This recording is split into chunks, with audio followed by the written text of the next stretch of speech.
Hey, good Wednesday, everybody. It's Chase McCabe. You know it's almost time for Darren, Daunic, and Chase. We get the party started at 10 o'clock. Darren McFarland, Willie Daunic, yours truly, Elijah Campbell. We can't wait to talk sports and maybe a little bit of life with all of you on ESPN 1025 The Game. What we have for you today, 10:15, Jim Wyatt from TennesseeTitans.com. The draft just a week away. We'll talk to him about that. Herm Edwards, Arizona State football coach, and, of course, our buddy, longtime analyst and at ESPN and NFL coach as well. We'll talk to him at noon. Sean Salisbury, another friend of the show.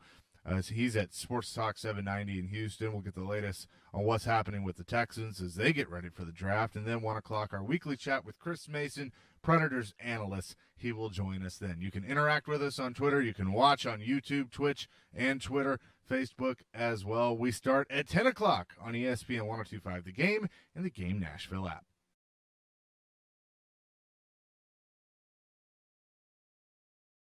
Oh, say does that star-spangled banner yet wave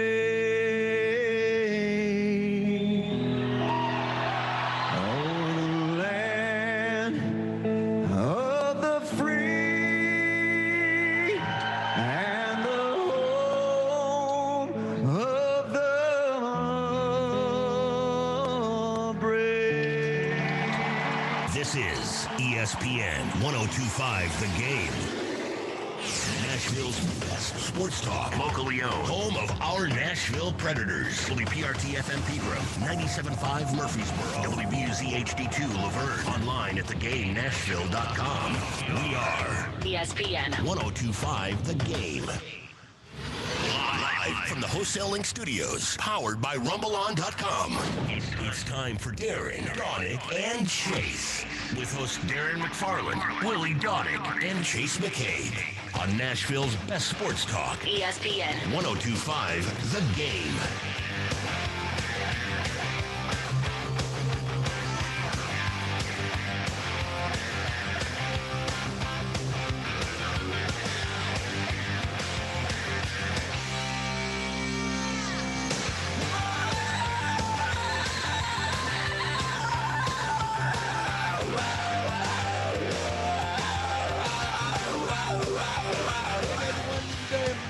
To you and welcome into Darren, Daunic, and Chase here on ESPN 1025 The Game. Darren McFarland down here in Rutherford County in Smyrna, where it's a little bit chilly this morning. Willie Daunic will join us a little bit later in the program. Chase McCabe is out on the west side in Bellevue, while Elijah Campbell's manning things at our network control studios, which is our game studios, powered by RumbleOn.com, our wholesale Inc., to be exact. Guys, I think we got a little snow last night, I think, in some places. Yeah, I believe some places did not on the west side. So we were good. We were good over here. But yeah, I know that was here's my favorite thing about that. When you have a meteorologist for, one of our 4 television stations and they report the forecast, and they're usually, that you're kind of getting the same thing from everywhere most of the time. And then people get mad at them and blame them and say it's their fault, for saying that snow is coming and like trying to scare people into watching them. And I'm just going, they're reporting the forecast. Like, how is that on them? It is what it is. Deal with it. Cracks me up. I see that stuff on Twitter all the time. It's an inexact science, as we know, and they miss a lot. And it's like, have you ever watched a weather forecast? I mean, right? What, like that? that surprise? I mean, that's stuff. They're forecasting. It's not an exact science. So, they miss all the time. That's what you're trying to predict. Weather patterns. You're looking at a radar and trying to see, they have all kinds of data that tells them, how this is all going to go about. It's just strange how we went from 72, 74 degrees, depending on where you were yesterday, to, mid 30s last night and, chance of snow. I know. It's like, what? How did we get there? How does this happen? And it's going to be cold today. It is. I took Sawyer out this morning, and It's definitely different than it has been over the last few days. So I think 52 degrees maybe the high today. yeah, that sounds right. But I mean, listen, that's Tennessee, that's Nashville. That's what we deal with. So So deal with it. So deal with it. It's crazy. I was in Michigan this weekend and it was never this cold up there that entire Really? time. The entire time. And of course, when I left, like the day after, it snowed like 3 or 4 inches. Did it really? It did. As soon as we left, it started snowing. Wow. Wow. Yeah, that's I've seen it happen all too many times. I've seen it snow in May up there in the Northeast, which that's a big part of what I was like, I got to move back down south. That I can't do this. I enjoy winter for like 3 months, 2-3 months, and then I'm good. Like bye-bye. And 3 months is like that's actually a stretch. Probably a couple of months. A couple of months of winter is cool, right? That's Sure. fine. Sure. 2.5 months. Okay. But you start talking about April and May, like get out of here. Starting in October and November. Get out of here with that stuff. Enough. Yeah, I totally agree with you that way. With that, Shane says on our text line driven by WilsonCountyHyundai.com, is there a way I can send you a video of what it looked like about an hour south of Nashville? Tweet it at us at 1025 the game. Yeah. Let's do that. Where's an hour south? I wonder Yeah. specifically where Shane's talking about. I Tweet wanna it see at us or at Chase on Game at DMAC_1025. You can do that. Yeah, I'd love to see. I'm assuming they got a pretty good amount of snowfall. I don't know. Which I don't like. I would love to see it because I don't know how, at least here. I mean, it's just been too warm. The ground's too warm. Yeah. For it to do anything. I don't know if it snowed around here at all last night. I know there wasn't any on the ground when I woke up. It was just wet. I heard it. I heard it raining. Definitely rained during the night. Mm-hmm. Tonight, Predators are in Chicago at the United Center. 6 o'clock puck drop tonight. 6 o'clock puck drop right here. Oh, he says north. He says, north, guys. That's what I thought. That's what I thought. I was like, south. I want to see an hour south from here. What? Okay, hour north. Okay, so up at the border. Yeah. So maybe even into Kentucky. Okay, that makes a lot more sense. I still don't know what the pictures are going to look like. I'm curious to see. Yeah. So, yeah, send those our way. Pete Weber and Hal Gill will have your call tonight when they drop the puck. I'll have pregame for you starting at 5. So another big one tonight. Predators are 6-0 versus the Blackhawks this season. But with that being said, have you looked at the standings today? If you haven't, you might there's a new creeper and searching for that 4th spot. And they look like stormtroopers with a little hint of green in their unis. They wore them again last night. I don't know if they keep having a Star Wars theme at American Airlines Center. I'm not sure.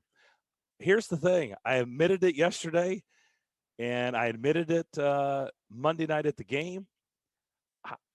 I don't hate them. Like people are I don't banging them. Like I don't hate them. Like is that bad? Like is that wrong? Like I actually we're poking fun. I'm poking fun at them, but I actually kind of dig them a little bit. I mean, dare I say that I think they're actually kind of cool. I do too. I've always liked, ice, the ice white look for teams. So I don't hate them. I don't hate them at all. I mean, I don't like the stars, but I don't hate the No. That's what I'm getting at, That's what I'm getting at. Look at that. Just if you don't know what we're talking about, you can go, it's easy to go find. Go search the internet. Go hit the Google machine. Go get on social media. You can find it. You can find, video or pictures of what the Stars have looked like in the last couple of games against the Red Wings. I think it actually has, and I said this in postgame Monday night, I think it actually has like a Christmas theme to it. When they play the Red Wings, you got, the red, you got the white, little hint of green. I thought it was very festive. Yeah. I don't have any issue with it. They're 1 point behind the Predators, by the way. Yeah. Yeah.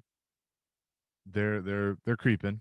And so that's why it makes it even more important to continue to take care of business. because as you know, one of the biggest sports cliches of all time when you get to this time of year, going towards the playoffs, is you control your own destiny, which is not actually true. Destiny is, you don't control it, but you can control how you play and being ready for games and taking care of a team that you've owned this year. And so just keep doing that, and that's going to help your cause. I mean, there are 4 points on the line for 2 games this week, and the Predators need all 4. You can't worry about what Dallas is doing. They're controlling their own deal. So you got to take care of Chicago, and then you get a head-to-head matchup, and 2 with Florida. Then you get a head-to-head matchup. So that'll help as well. So, just keep taking care of business. And I'll tell you what's interesting is if Dallas wins a couple more games this week and the Predators win a couple more games this week, Chicago's almost eliminated, dare I say, right? They're like basically done. Yeah, I would say they'd either be done or on life support at that point. They've only got 1 game in hand on Nashville. They have no games in hand on Dallas. Dallas has got a game in hand on them. But, they're already 3 points behind Dallas, 4 points behind the Predators. You lose the next 2 games in regulation. Hello, you're 8 points back. Right. Who else do they play this year? I don't have Chicago schedule in front of me. They play. See, I actually like how the Predators schedule lays out for them, outside of those 2 with Carolina at the end. But, Florida, which will obviously be, not be easy, but you have 2 against Florida, and then Dallas, and then Columbus. Okay, so Chicago has 1 against Tampa a week from yesterday, so next Tuesday. And then they play Florida, and then 3 straight against Carolina. Yeah. And then 2 against Dallas. Oof. That's rough. That is, that's why I said you can pretty much eliminate them. Yeah. I feel pretty comfortable in saying that. You got they have Tampa, 2 against Florida, 3 against Carolina, and 2 against Dallas. That's their remaining schedule after this Predator series. That's rough. Yikes. And by the way, listen to this, all 3 Carolina games are in Raleigh. Yeah, even Not worse. Good. Yeah, I would say if they don't get a point in tonight or Friday, I think they're toast. You can cross them off the list. This is what I know. I know that was on game. That was on Monday. This is what I know. They're done. Yeah. I feel pretty good about saying that. They're done. Yeah, they would be 8 points behind the Predators with that schedule remaining. Yeah. No. That's a no. So even makes it even more important. Just take care of business. And, the Predators yesterday got some good news. We talked about that. Ellie Tolvanen day-to-day. Brad Richardson, who has not been a factor all year, is day-to-day, but, could have the potential, to get some bodies back. So if Tolvanen is ready to go, and you have him, I don't know if you'll have him tonight, but at least if you have him Friday, that's huge. Because we've seen what the power play has not been able to do since he's been out. Yeah, they desperately need him back there on the power play. And David Poile told us yesterday, that Forsberg looks more like it could be next week, but it seems like they're close. Mm-hmm. So, yep. It's going to be an exciting finish. Game 48 of the Predators' 56-game season tonight in Chicago. We'll come back. We'll switch gears. We'll talk to Jim Wyatt.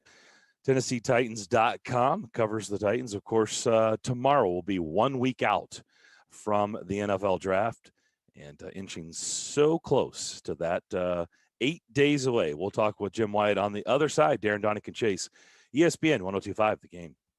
It's game day in Smashville. His shot, he scores! Matthias Ekholm! The Preds and Hawks are back at it in the Windy City. It's nice to see the guys continue to work at our games and get better and find ways to score. Pre-game coverage begins at 5 on Smashville's best sports talk. ESPN 102.5 The Game and the Game Nashville app.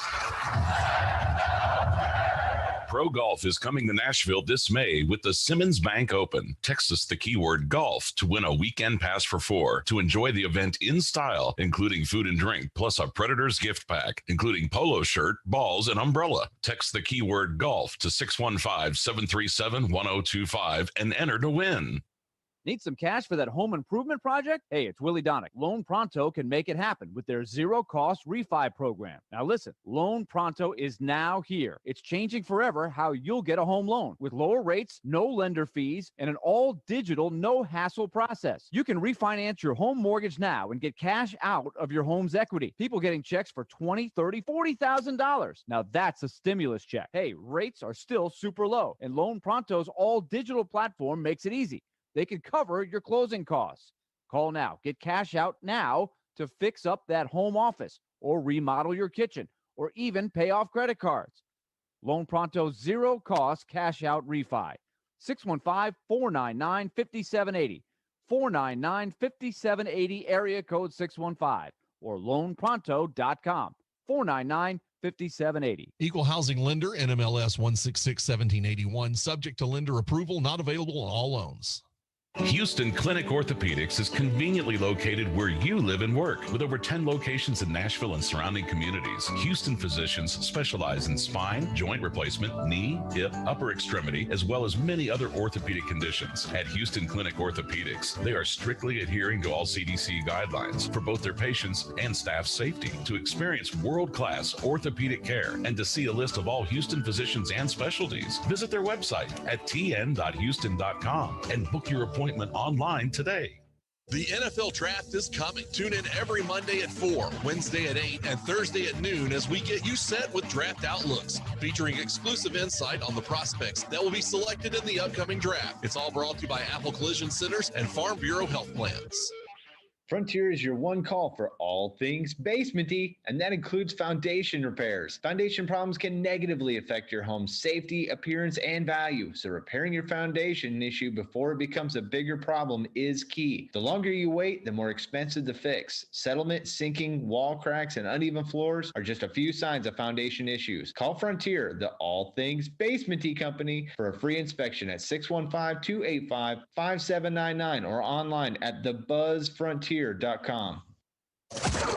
NFL Draft is coming. Welcome to the NFL Draft. We've got you covered with the Draft Preview Show, featuring Jared Stillman, Chris Sanders, and Turon Davenport. Thursday evening from 5 to 7 on ESPN 102.5 The Game and the Game Nashville app. Are you ready? The Draft Preview Show is presented by Founders Brewery, Apple Collision Centers, Freedom Tire Guys, and MTGRT.com, your live and local mortgage expert.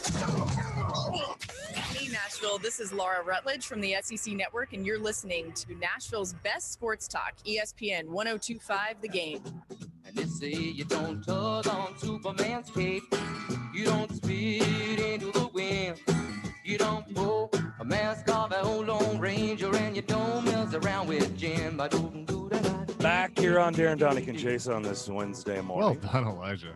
Yeah. That was good. By the way, Shane tweeted, did he tweet at you? No, I think he just sent it to you. Okay. Yeah, wow. that's what he said on the text line. Wow. Okay. Hello. We got we a didn't lot. get that here. We didn't get that here. All right, let's bring in Jim Wyatt. TennesseeTitans.com. We're 8 days away from the NFL Draft, and he is on the line with us to celebrate and talk about Mookie Betts' catch. That was fantastic. Jim, what's going on? I'm doing great. It's a great catch. He ended up getting hit by a pitch the other night, and hopefully he's going to be okay after that. So that was a scary moment, but made a great catch. I was very happy with the results of that series, and certainly the start of the season. So we'll see how it goes. But getting geared up for the draft. Appreciate you guys having me on. Left side of my face a little bit numb, so if you have a little trouble hearing me or understanding me, that's the reason. Dentist office visit? It's the reward for not wearing sunscreen as a child. So I had a little procedure this morning, but I'm hanging in there. Oh, well, I did not know that. Well, please hang in there. I hope everything's all right. I'll probably sound better than I look. And by the way, thanks for the PSA. I need to listen to that. I need to do a better job. Sunscreen, protect yourself. Yeah, especially for us Irish guys. Yes, who don't tan. So what's your gut feel? I mean, this is so interesting, and you've been a part of this process for so long, and I kind of chuckle. I'm sure you chuckle when you get to this stage of the draft, and if anything is said, everybody's waiting to pounce. The Trevor Lawrence interview comes out from Sports Illustrated, and it's just Trey Lance. It's just one turn. Justin Fields is like, this is where everybody gets picked apart, right? This is where everybody's looking for something, and this is where teams, are playing a little stratego, right? They're playing a little battleship. They're trying to put stuff out there. They're trying to maneuver. They're trying to trick people. Everybody's trying to position themselves. This is a fun year. I would love to be behind the scenes and to see how all this works, because I bet a lot of it is just comical, and some of the tricks of the trade that go on leading up to this time of year right before the draft.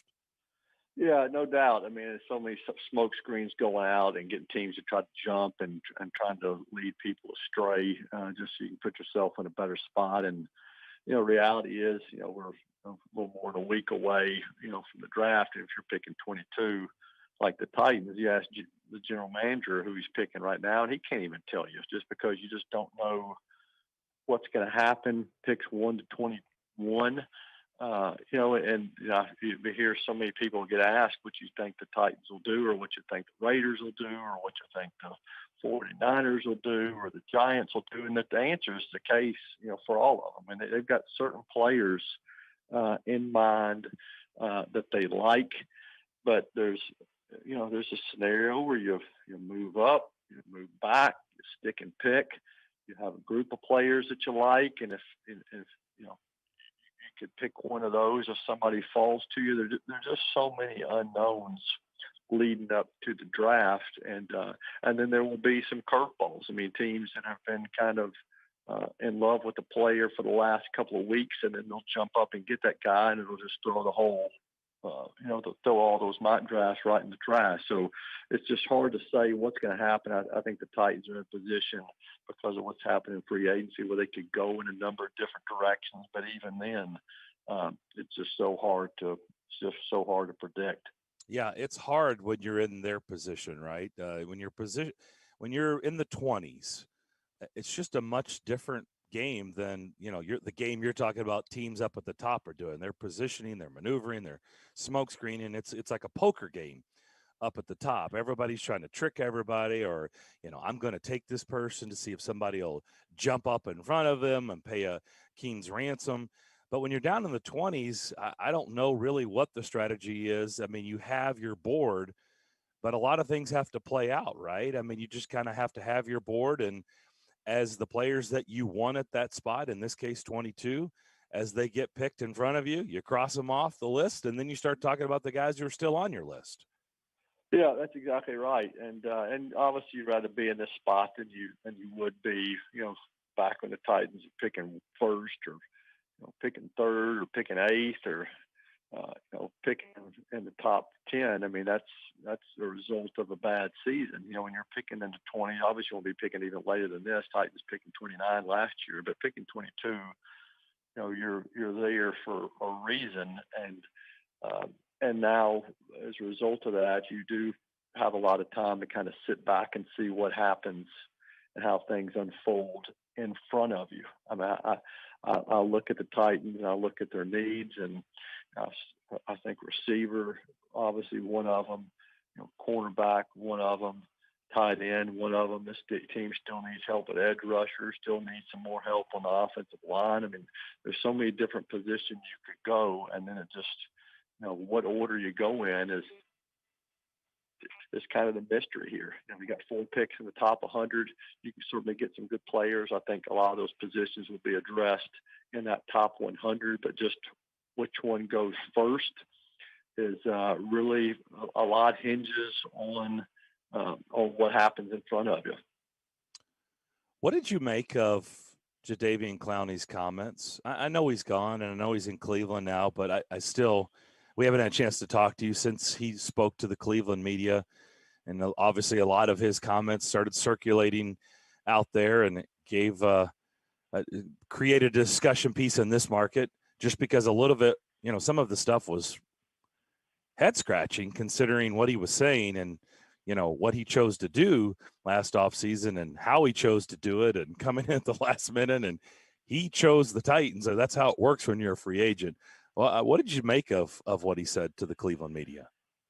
Yeah, I mean, just kind of silly, to be honest with you. I mean, I dealt with him a couple of times, on those Zoom calls when he was here, and he's one of those guys, he provide, he's kind of, it seems like he's a little bit of a jokester and tries to have a little fun, and teammates obviously like him, but he's also somebody who is in it to try to get as much money as possible, and that's what happened to him last year. He held out to the very end. He got a good contract, came in, and he flashed, I guess, when he was here, but he wasn't real. I mean, he didn't do what he was paid to do. And then when he had an injury, he made the decision to go ahead and have the procedure and to just look ahead toward 2021.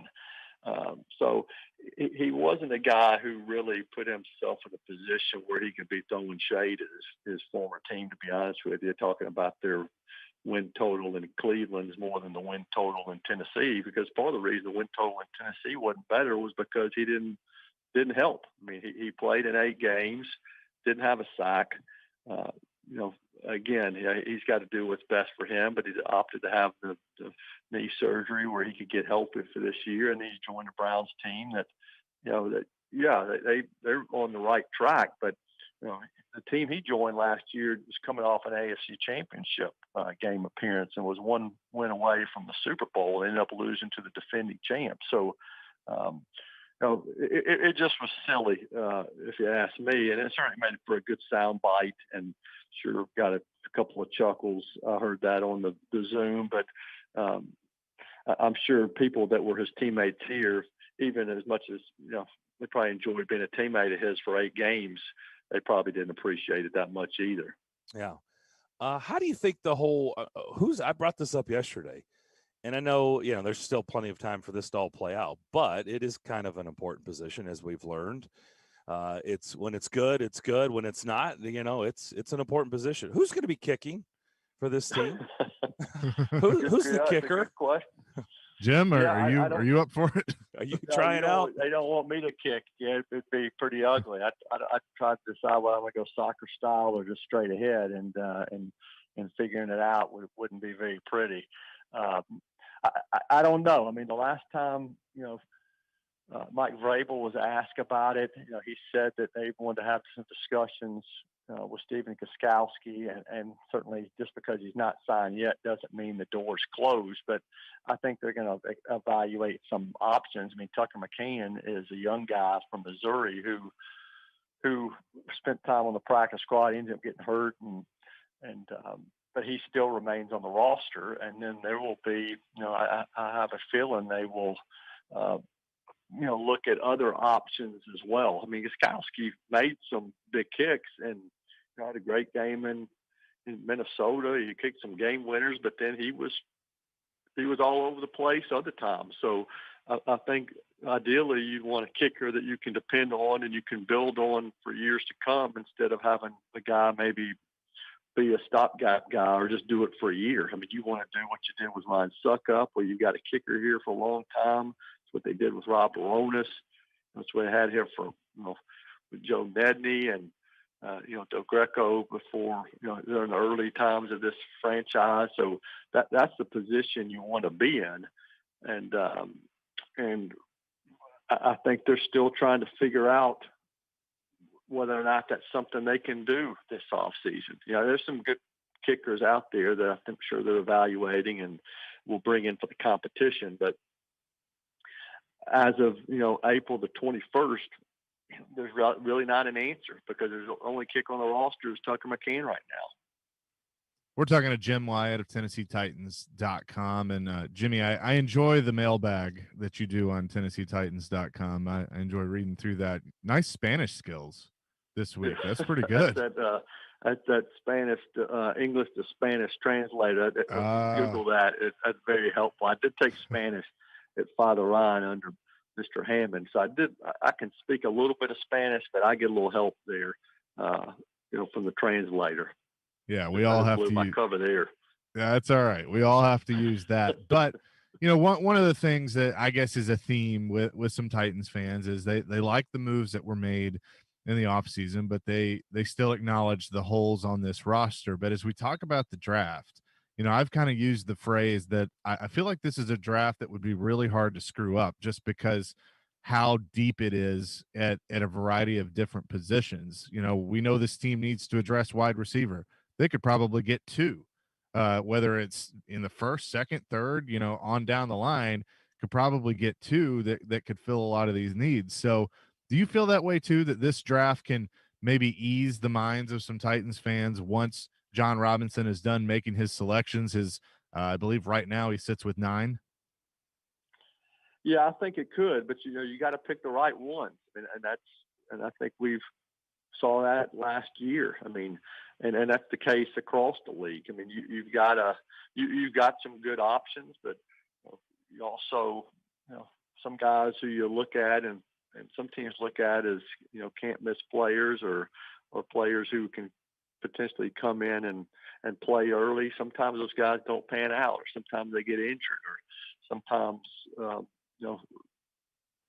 your evaluation is off. So that's why all this work is going in now, leading up to this process. Yeah, I do look at certain positions that need help and think, okay, if you can get this guy here and get this guy here, then you've solidified that position. But I'm always also, hesitant to count on the rookies right out of the gate. I think at certain positions, especially receiver, it takes a while. I mean, what A.J. Brown did was spectacular, and you just don't see that a lot. I mean, all these receivers the Titans have picked over the years early, some of them have never panned out. Some of them, it took them a while to really kind of find their way. So other positions are different.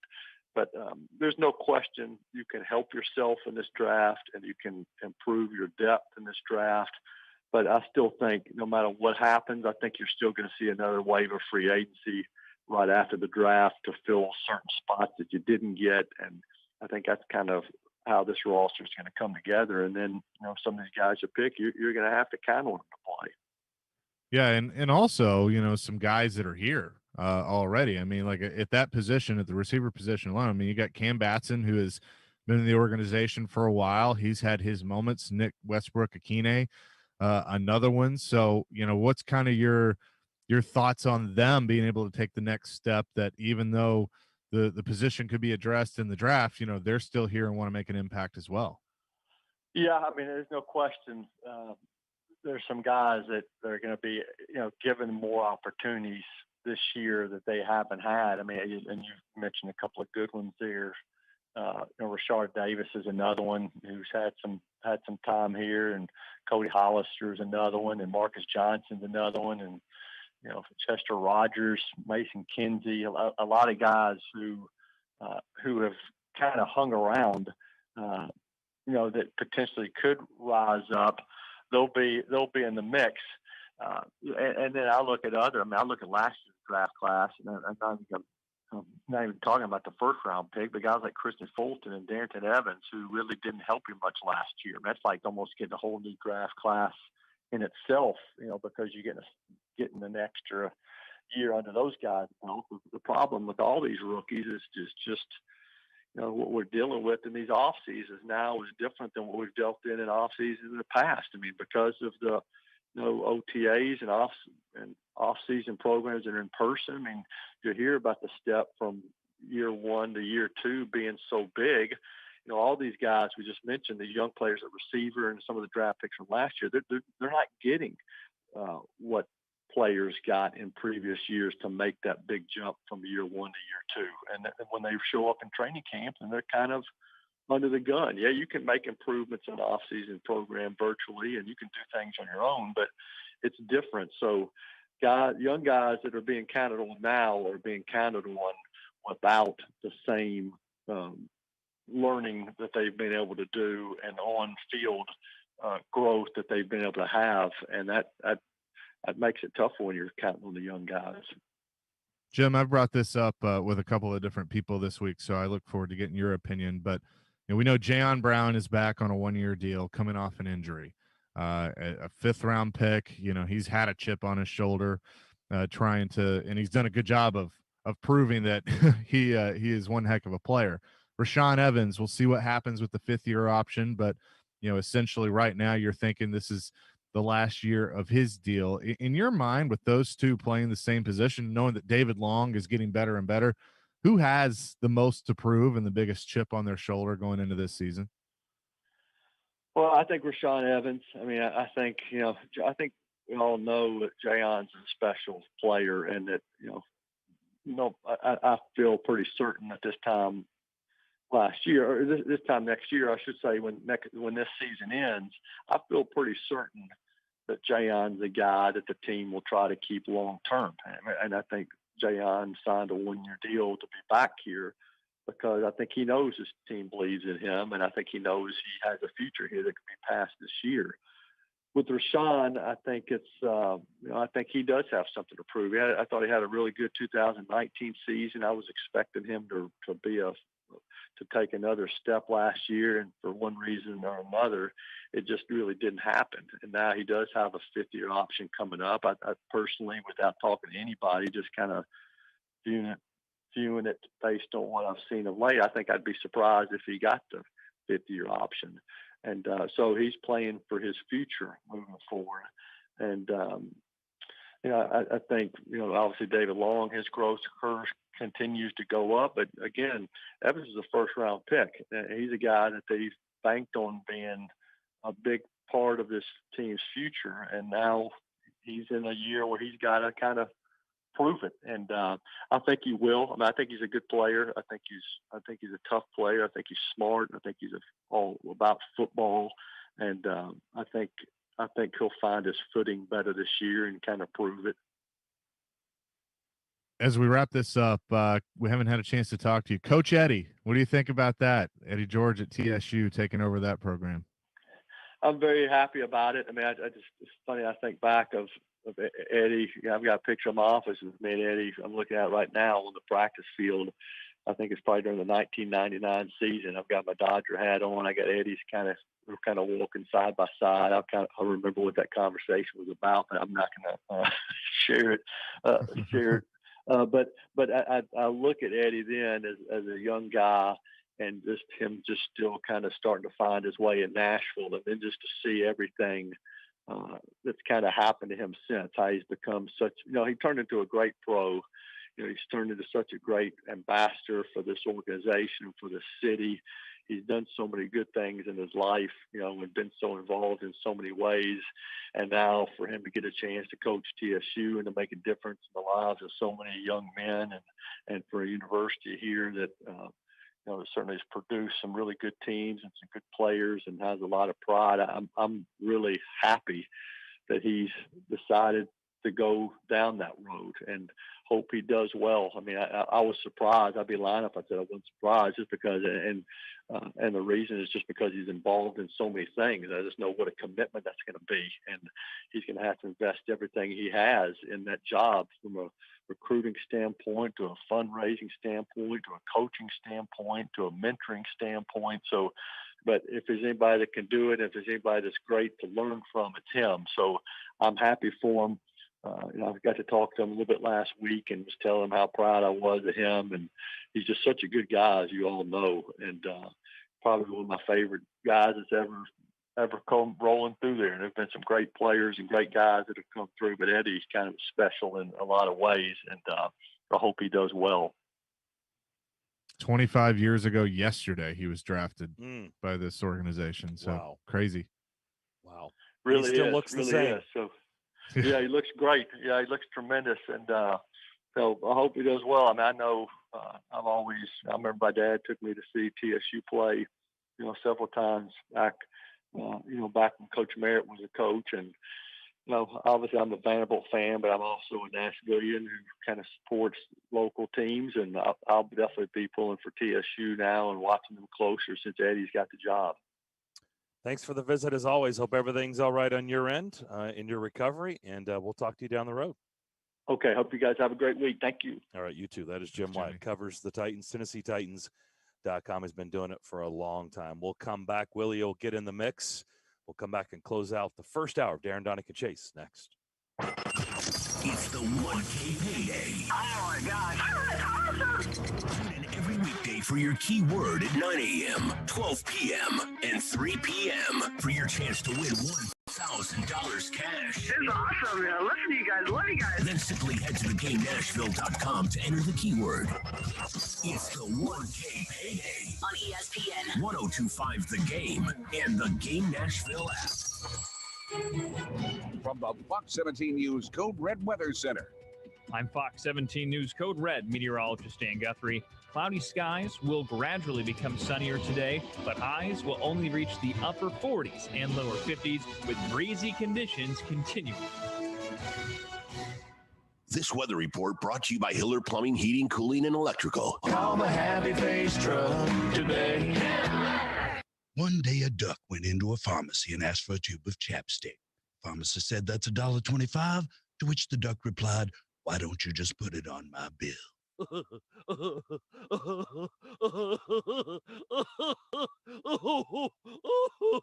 The duck then waddled across the street to Red Spirits and Wine, where he discovered a dazzling array of distilled spirits and liqueurs, with a special collection of allocated spirits and Red selected single-barrel whiskeys. He was bowled over by Red's state-of-the-art growler station, featuring 16 taps of local and craft beer favorites and 4 taps devoted to wine. Speaking of which, the wine selected from around the world was simply stunning. And all of this at a price that tickled his feathers. That evening, the duck enjoyed a delicious glass of Burgundy and single malt scotch before retiring with an all-encompassing sense of well-being. Red Spirits is located at the corner of Highway 70 South and Old Hickory Boulevard.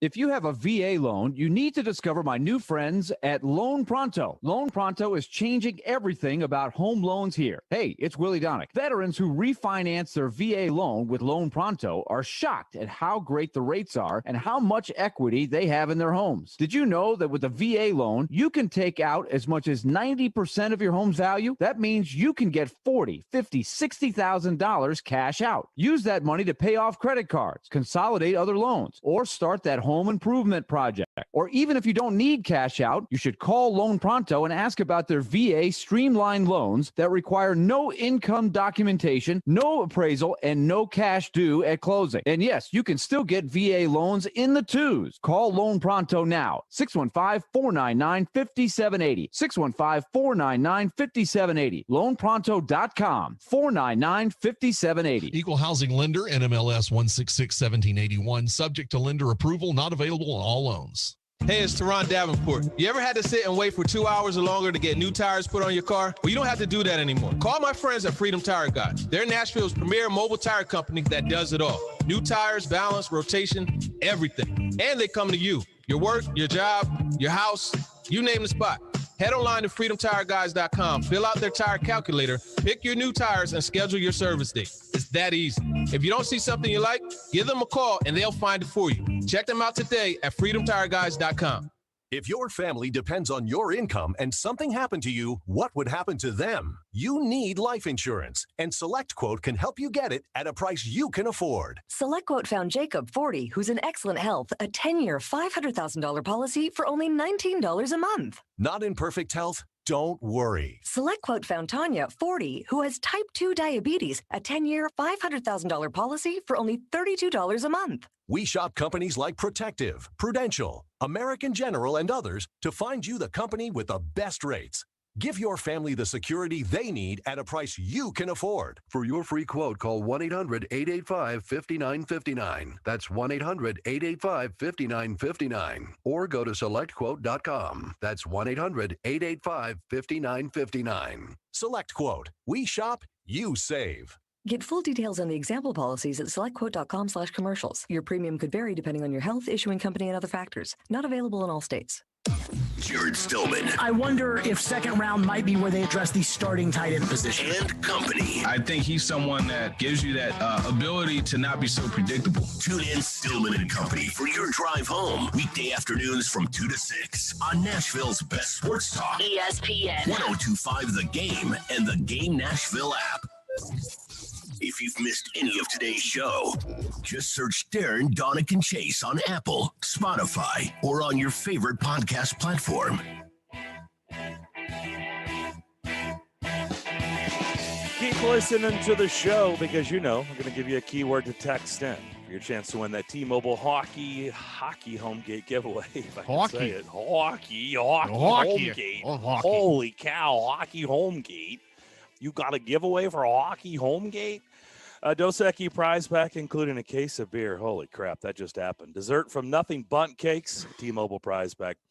And food provided by 312 Pizza Company in Germantown. Just keep in mind, you must be 21 years of age or older to enter. So at some point before we get out of here at 2 o'clock, or if I leave because I can't talk anymore. Herm Edwards will join us to start the second game. Yeah, holy cow.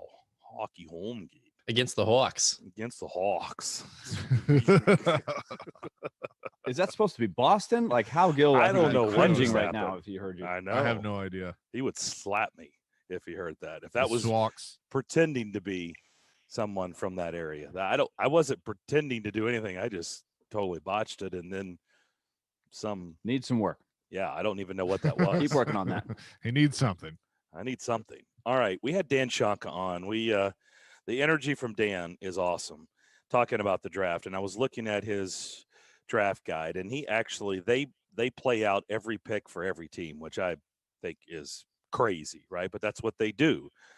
And I mean, you know how incredibly hard that has to be. And so let's just for fun, let's just throw it out there and let's see if any of this stuff happens. Let's discuss. So I brought this up to him yesterday. They think Rashad Bateman, the wide receiver from Minnesota, will be their first round pick at 22. Anybody believe that has a chance? I think everything has a chance. I think would be surprised. I don't think I would predict wide receiver in the first round. Oh, Okay. Really? Really? Why do you say that? I'm feeling you got to feed the defense. Although, But it's, Yeah. I mean, you have the it's a opportunity need. It's to a go- legit need. Yeah. I just think you can get my theory is you can get the wide receiver you want in the second or the third. That's my theory that I'm going to go with. Okay. And I don't think you're necessarily wrong there. It's got depth at wide receiver, so that's not crazy. And my thing, I've wanted Elijah Moore. I actually believe that Elijah Moore might be there for you, in the second round. Well, they had Elijah Moore going 42. So that would Which put is in early second round. Early to mid, second round. Mhm. Yeah. So I would probably, I like Rashad Bateman, but would not be my choice at 22.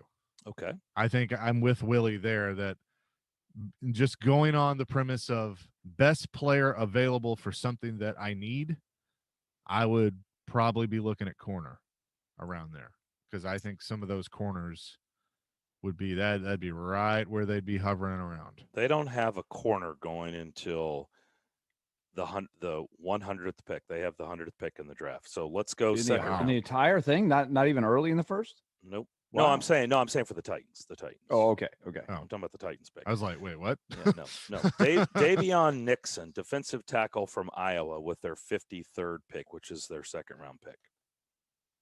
I don't see them taking a D tackle. I don't either. Right? I don't see that No. one. That's the one I'm going to say. Yeah, I don't see that.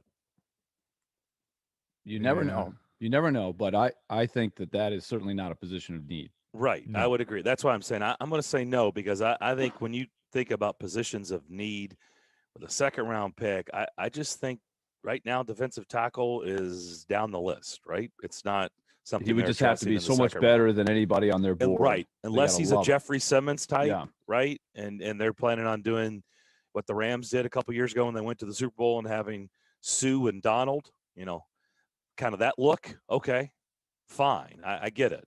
If you feel like this guy should have been a first-round pick, okay. Yeah, you don't pass that up. But I just don't see that one. I don't see that. Third of the 85th pick, and I know what you guys are going to do. Oh, of course you like that pick. Yeah, sure you do. Jamin Davis, the linebacker from Kentucky, I love that pick.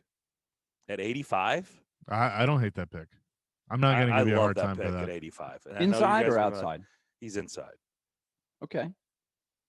I don't know if he's there. I don't know. Inside. I don't know if he's there by then, but I don't know if he is either. I'm not sure he's going to make it to 85, but that's the thing about the draft. You never know how it's going to play out. And it's not a big position of need. So somewhere in there, you've got to get a DB. Somewhere in there, you got to get a wide receiver, right? Mm-hmm. Tight end's got to be on your list. Yeah. So it's one thing, like I completely can justify it if there's a player there and you're like, you know what, this guy by far has the best grade. We've got to take him. He's way better. Then that, I think, should get you in there and take him before a position of need. But somewhere in there, you got to address the needs. Yeah. Well, I think this is where you guys are. So with the 100th pick, so 15 picks later, remember they got 4 picks in the top 100. Tay Gowan, cornerback from Central Florida.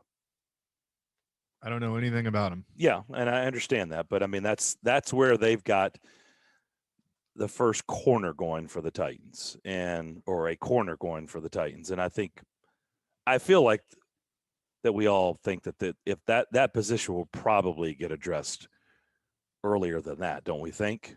I feel like it will. But again, there's some corners that, if you don't address it in the first round, because, you're not going to get Surtain. He's probably going to be already off the board unless you move up for him. But Asante Samuel, J.C. Horn, somebody like that, if you don't go that route, you got options in the second round and even the third, So, I mean, somebody like an Eric Stokes or Elijah Molden will be out there. So it's like receiver that, you have several options to address that position. And that's why you can go along the lines of position of need and, what you have and the best player available whenever you get to 22, if they decide to stay at 22. So our lads went with receiver, D-line, inside linebacker, corner with the 4 picks in the first 100. Yep. So two need-based picks and 2 best player available type of picks. Yep. Just in a general sense. Yes. Okay. If that's the 4 guys they picked, I don't think I would come out, scratching my head or anything. Okay. After that, Ben Cleveland, a guard from Georgia. I don't know. Maybe a little bit nervous. Going back to Georgia for a guard or a tackle. Little nervous there. As the offensive lineman from Georgia, although that wasn't good to you. Well, not really, no. But I know you can't really. But I don't know. Look, we know Ben Cleveland. I don't think that's not a horrible pick at 126. I mean, they're going to have to draft somebody at that position. They need reinforcements. There's no doubt. Is he a guard only? Can he slide over and play center potentially? That I don't know. They have him listed as a guard. Because thinking down the road, Nate Davis is still pretty young, but you've got an aging Roger Saffold, you've got an aging Ben Jones, right? Mm-hmm. So you're looking for maybe not this coming year, but in the future, who could you develop and slide into one of those spots? As we've seen, typically, especially in today's game, I don't think you can be pigeonholed, right? For the most part, with offensive linemen, I think they realize they've got to be versatile, right? We've seen. How much shifting have we seen here, moving around, that we thought we didn't think we would see. I just think a lot of these guys have to understand you're going to have to be versatile at that position. I don't think you really want to be pigeonholed into one spot and one spot only. Obviously, your value increases if you are a guy, or sometimes they just see you as something different, right? I mean, that happens too. Christian Uphoff is a strong safety from Illinois State is who they've got taking next with the 166th pick. I know we don't know anything about him, but what do you think about a safety going in that round? Well, I can see a safety as, maybe he could be a dime back. Maybe he's a special teams person. And you now do need to replace, the third and fourth safeties, right? You need reinforcements because those guys are going to play more. Crookshank and who am I forgetting? Hooker, right? Mm-hmm. Yep. And especially Hooker. Mm-hmm. Yeah, the roles are going to increase. So, yeah. Now you get into the later rounds, a defensive end from Florida State, Joshua Kando. Okay. Then here's an interesting pick. So they've got pick 205, pick 215, and pick 232. So they have, what is that? 3 picks in 27 slots. So that's not bad there at the end of the draft. So here's the last 2 picks that Our Lad Scouting Service has them going with. Pick 215, quarterback from Arkansas. Quarterback, not cornerback. Quarterback from Arkansas. Really? Felipe Franks. Really? Felipe Franks. Never have seen him as an NFL guy. No, I haven't either. I think we've watched him play a lot of games at a couple of different schools, and I have not said that guy's going to play in the NFL. He's got an arm. He's got an arm. He's got a huge frame. But I'm just not seeing it. Obviously, hasn't put it all together. Maybe he's a backup, third string for a while. I wouldn't take a pick on him. I'd say come on down as a free agent. Probably because they've gone that route and it just hasn't worked out, right? Yeah, so we're stigmatized.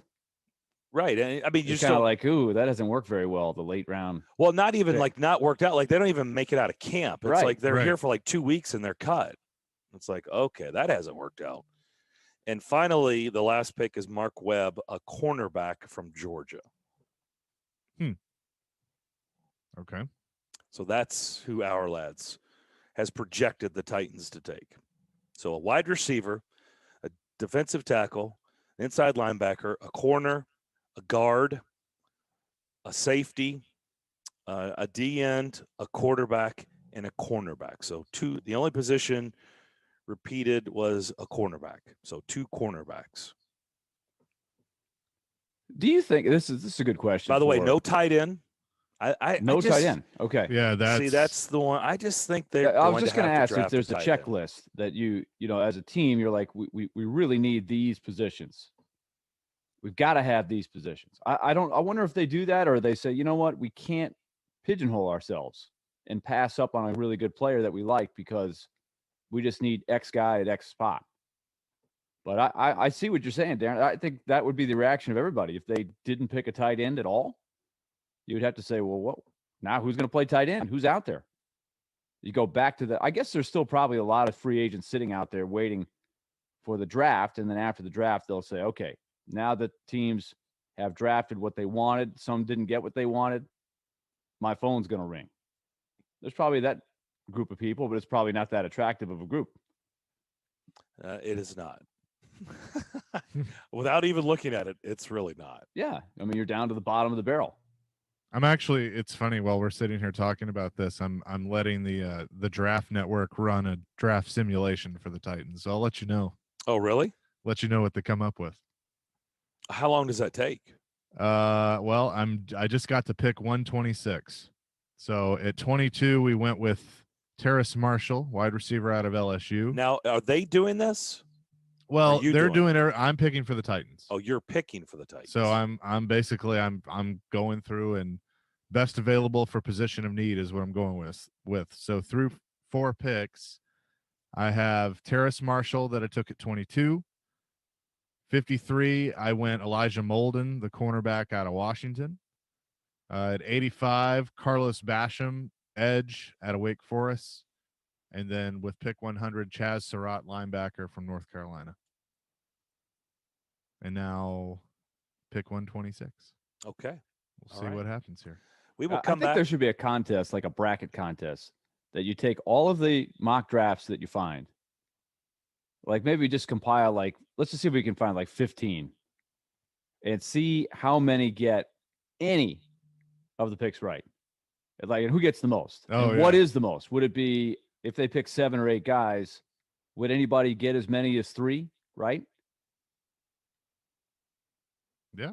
Like a mock draft, if you hit somebody's 7th round pick, that's why that's I did pretty that. impressive. Like that's pretty right. It is. That is It's totally hard. it's a random, it's a lottery, right? Yeah, is what it is. You try to make an educated stab at it, but you're going to be wrong 90% of the time. So I wonder 90%. You're being. I think that's a generous number. It's probably even worse than that. I mean, right? I mean, this is. Well, hopefully you got a shot at the first round. You have a shot.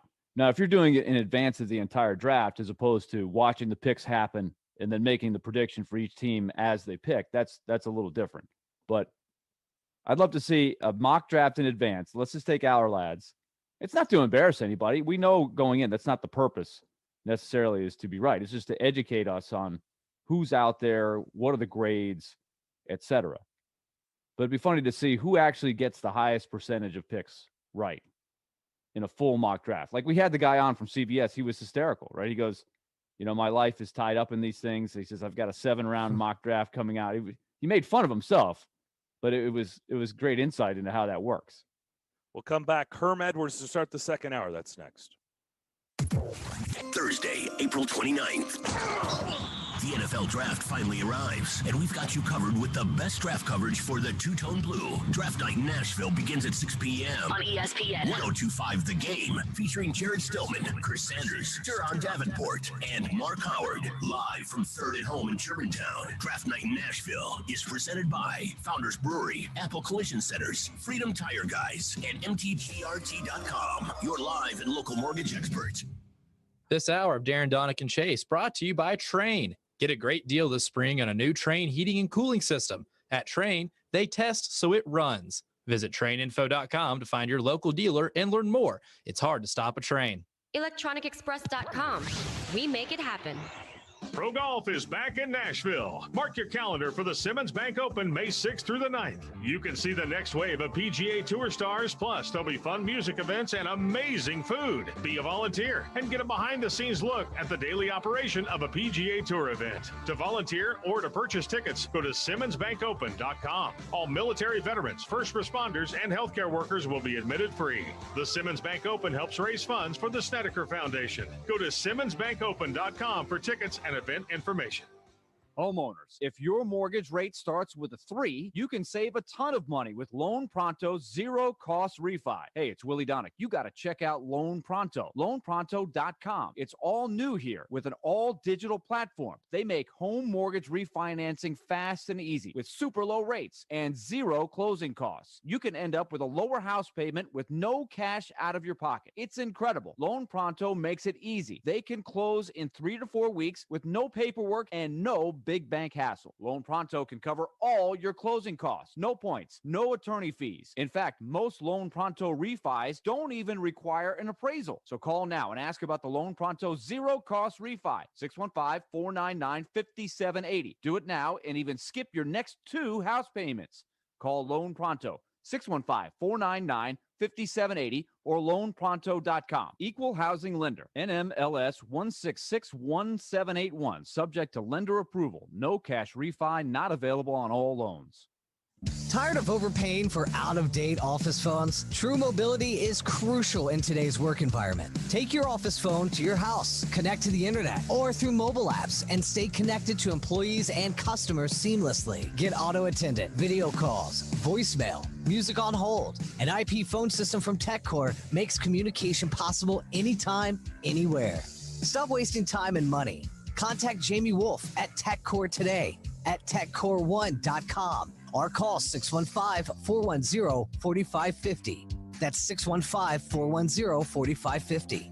IP work phones can save money, make communication easier, and protect you from ransomware. Just back up your computer through your phone. Contact Jamie Wolf at TechCore. He can show you how. Go to techcore1.com. That's techcore1.com. techcore1.com. Or call 615-410-4550. Nashville's best sports talk, locally owned, home of our Nashville Predators. WPRT-FM Pegram, 97.5 Murfreesboro, WBUZ HD2 Laverne, online at thegamenashville.com. We are ESPN 102.5 The Game. Live from the Wholesale Link Studios, powered by RumbleOn.com. It's time for Darren, Daunic, and Chase. With hosts Darren McFarland, Willie Daunic, and Chase McCabe. On Nashville's best sports talk, ESPN 102.5 The Game.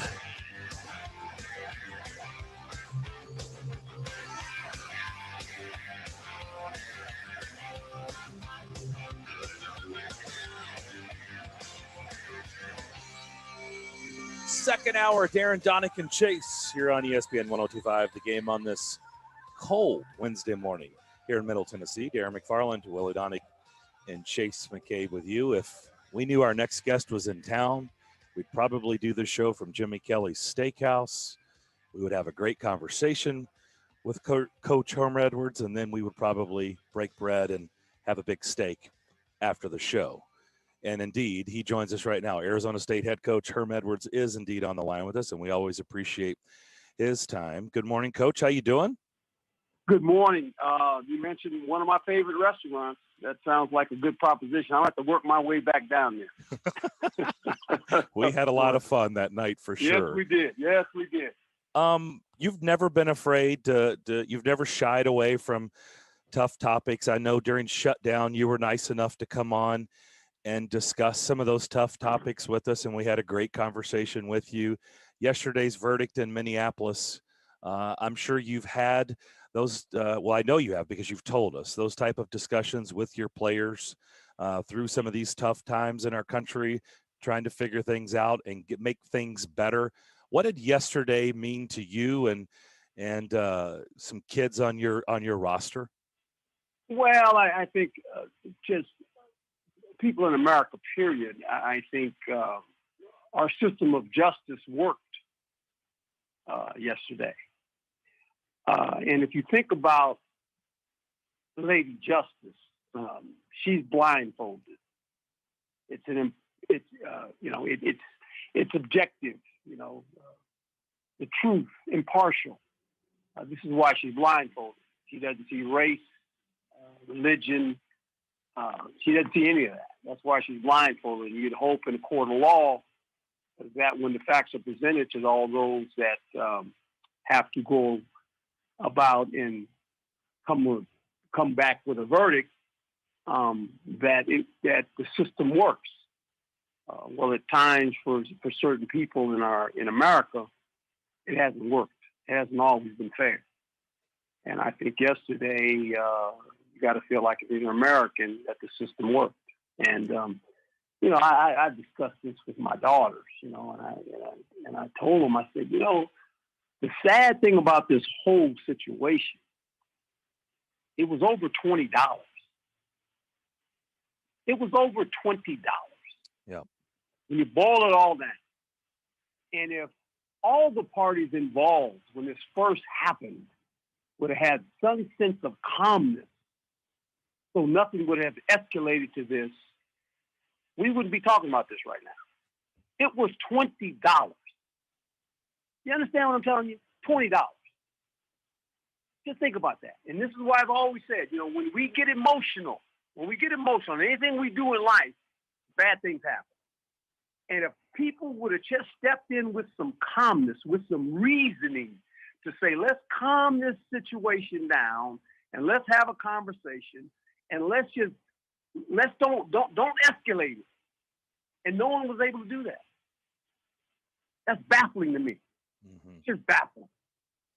Do you feel like your daughters and the kids you coach today, do you feel like they're open, they're asking more questions, they want to talk more? I mean, you've seen the evolution of today's athlete from back when you played, there's a lot of decades in between. Do you feel like kids today are asking the questions, that are open to talking about matters like this?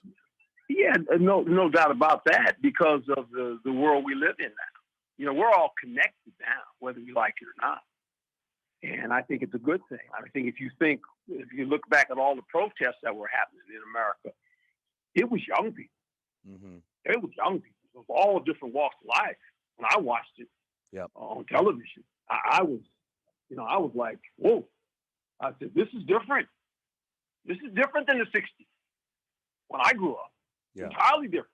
The whole picture was different. And I said, that's a good thing, because that's what America's about. It's about a collection of people of all walks of life coming together and saying, you know what? Sometimes the system is broken and it needs to be fixed, because that's what we live on. We are, America preaches opportunity, right? And if you work hard, America will give you an opportunity to have a dream and let that be fulfilled. If you have an opportunity, you're willing to work hard. That's the picture of America now. Yeah. The new system is the transfer portal, and I don't want this interview to go south because I don't. Yep, see, that's what I was afraid of, Herm. That's what I was afraid of.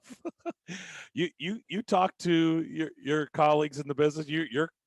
Other head coaches. How do you guys feel about the current state of where we are? It's hard to keep up with where kids are coming and where kids are coming in and leaving and going. I mean, the transfer portal is crazy. It's college free agency. And the unintended consequences have taken its toll on these young people, too. Well, you just do the math.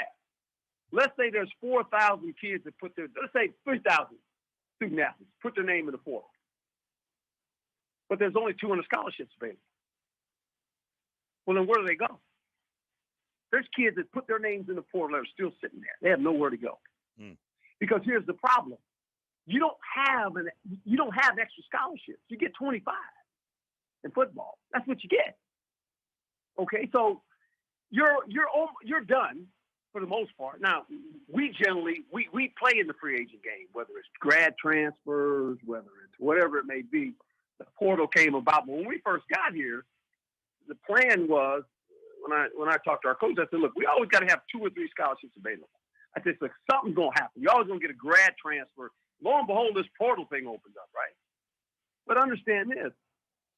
It's like anything else. There's a reason the guy put his name in the portal. Okay? It doesn't mean because he put his name in the portal everything's good. No, I don't know about that. You got to do your homework on these guys. And I think these young people just thought, well, this coach I don't like the system anymore. I'm not playing like I like to, so I'm going to tap out and put my name in the portal. Okay? Well, it doesn't work out for a lot of these guys. And it hurts the high school athletes. Because think about this. If you're a senior and you're coming out and you're getting ready to graduate, and 3 schools or 4 schools are offering you a scholarship, and all of a sudden some player, pretty good player, puts his name in the portal, and the coach says, you know what? I want the guy that's already played. I don't want the high school guy. You just lost out. So it's impacting everybody. Great stuff. Herm Edwards is with us. Herm, let's get another one philosophical, because a lot of players next week are going to hope and anticipate their name being called at the draft. Yeah. And it's also a process there, right? There's a lot of kids, like the numbers you just pointed out, that think they have a chance of getting drafted, but they end up not getting drafted. Or they think they've got a chance to be an NFL free agent going in at a camp, and it may or may not happen, right? And a lot of those guys will get there, and then in 3 weeks they'll be done. So how do you try to prepare your guys for all of the possibilities, to prepare them for whatever could happen, right? Just so they've got a backup plan if it doesn't work the way they want it to. Well, obviously that's why we call them student athletes, and it behooves them not to leave this university without a degree. Because eventually, if it doesn't work out for them, they're going to have to pay for it. So you might as well get it now while you're in school. You use football as your vehicle. You don't allow football to use you. So that's what I preach. With that being said, the preparation of being a professional athlete, that's what it is. It's a professional athlete, not a student athlete anymore. And so now the competition really begins. Because in college football, when you're a college athlete, you come in as a freshman, you look at the roster, you look at the position you play, you say, in a year from now, that guy's going to graduate. So I'm going to have an opportunity to probably play a little bit more. Now, some kids come in right away and play, but that's a lot of them. They think that way. Well, in professional football, nobody retires because they draft a player that plays the same position that you do. You actually have to beat him out. He has to get cut. Someone's going to get cut for you to get a job. And I think that's where they don't understand sometimes. They think, well, it's just going to work out. It's like college. No, it's not like college. The 8-year veteran that's married and has kids and has a family, has been doing this for 8 years, he is not going to retire because they drafted you. You got to beat this guy out. And the hardest thing they don't realize is this. Talent is one thing. But being coachable, and here's the one that sometimes they just don't understand this is all. Being available. You have to be available. Professional football is about availability. Any pro sport, you better be available to play. You better be able to participate in this crazy word, practice. Okay? If you can't do that, your longevity in the league is not very long. Look, my claim to fame is very simple. I tell players all this is the story of my life. From high school to college to professional football, I never missed a practice. I never missed a start. That wasn't happenstance. That was the mindset you better have. And if you don't understand that, I'll give you the numbers. Give them to you guys every year. 2% of all the college athletes become professional football players. 2%. That's it. That number has not changed. The life expectancy of a pro football player is 3.3 years. That's all. That's your career. Herm, let's talk about the 3.3 because this is one to me that I think gets missed by some people. You have a lot of even listeners to our show and even media members saying, "Hey, look, this program has churned out X amount of players to the NFL." And sometimes they say, "Well, hey, what a success! We got you to the NFL." But if you play 3.3 years, you made it, right? You've got the pictures, you got the jerseys, and you had the experience. You can say, I played in the NFL. But then if you played 3.3 years, you're in your mid-20s, you probably didn't make that much money. You got a long way to go in life. That's where I think sometimes we miss on the preparation for life after football because those guys made it, right? That's the average player in the NFL, but there's so long to go in life. No, you're right. You got to get on with your life's work. And the NFL is an opportunity. The NFL is not a career. Okay, when you become a lawyer, a doctor, or a school teacher, that's your career. NFL is not a career; it's an opportunity. How long you stay there has a lot to do with your health, your talent, how you play, all that. So, with that being said, I've always told players this, and I tell young people this. And it's amazing when you ask them this question, they look at you with this stare. I ask them this question. I said, let me ask you something. What is your purpose in life? It's silent. They're silent. They go, what, coach? I said, no, it's not a trick question. What is your purpose? Oh, that's one now. They scratched their head. They look at me and I said, I know you don't know right yet. I said, but you better figure that one out. I can't help you with that one. You got to figure out your purpose. Because once you understand your purpose, then the journey starts. Because right now you're walking blind. You got to understand your purpose. And once you figure that out, everything kind of starts connecting itself. Right? Very hard. That's hard for a lot of people to figure that one out now. There's no doubt. Herm Edwards is with us, Arizona State football coach, bringing the passion as he always does. And I want to go back to the transfer thing for a second, because the portal, yes, the famed portal that we all talk about. But is this? You know why they call it portal? There's a couple other things they call portals too, right? We know what those are. Yeah, that's what you put your name in, the portal. Yes. How much is it going to change? Not only having to recruit some to keep your players, to keep guys there, not keep guys from transferring, but how is it going to change the initial recruiting of a player of, going into the recruiting meeting, they know going into it that, they could sign with you, but then they could change their mind in a year. Does it change that strategy from the very beginning? It does, because I think you have to really understand the student athlete you're recruiting and understand what his mindset is. And really, it boils down to me to this. Is he willing to compete? They all say they are. Is he afraid of competition? Is he ready to move on when some mishaps occur? And you got, and I think you got to go back when a high school guy, you look back at his high school career and kind of say, who is this guy, right? And I think you have to have open communication. There has to be sincerity when you visit with these folks. But there also has to be a point of, they have to understand that, there will be praise at times, but there will be also constructive criticism when you're dealing with a student athlete. And I think that's very important because, as you say, now the mechanism for them is, if I don't like it, I'll leave. And when you recruit a guy, let's just say he chooses school A rather than school B, and you're on school B coaches, you're going, okay, we recruited a guy, but next year we might get him back because he might not like it there, right?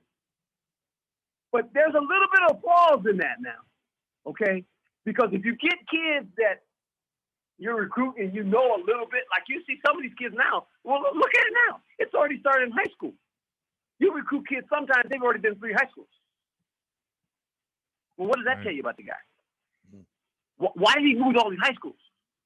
I mean, look, we recruit some kids that are from California, and they've left to go to another state and play football. Come on. What are we doing here, boys?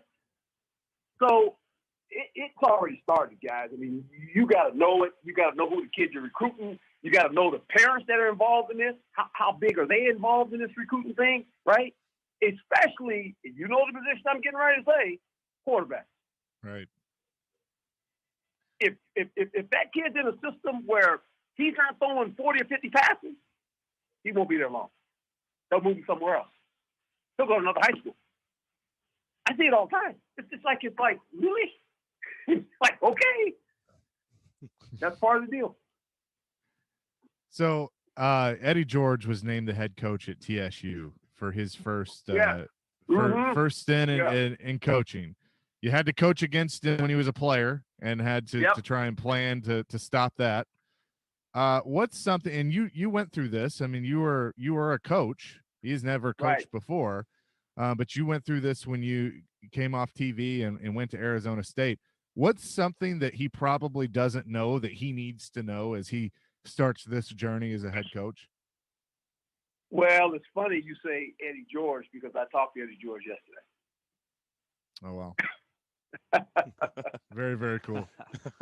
Okay. And I'll leave that conversation alone because that's personal. Sure. Eddie was in Philadelphia when he grew up in Philadelphia and I was actually playing with the Eagles. And so called me yesterday and we had a nice conversation about where he's at, what he's trying to develop in this program. And we had a nice visit.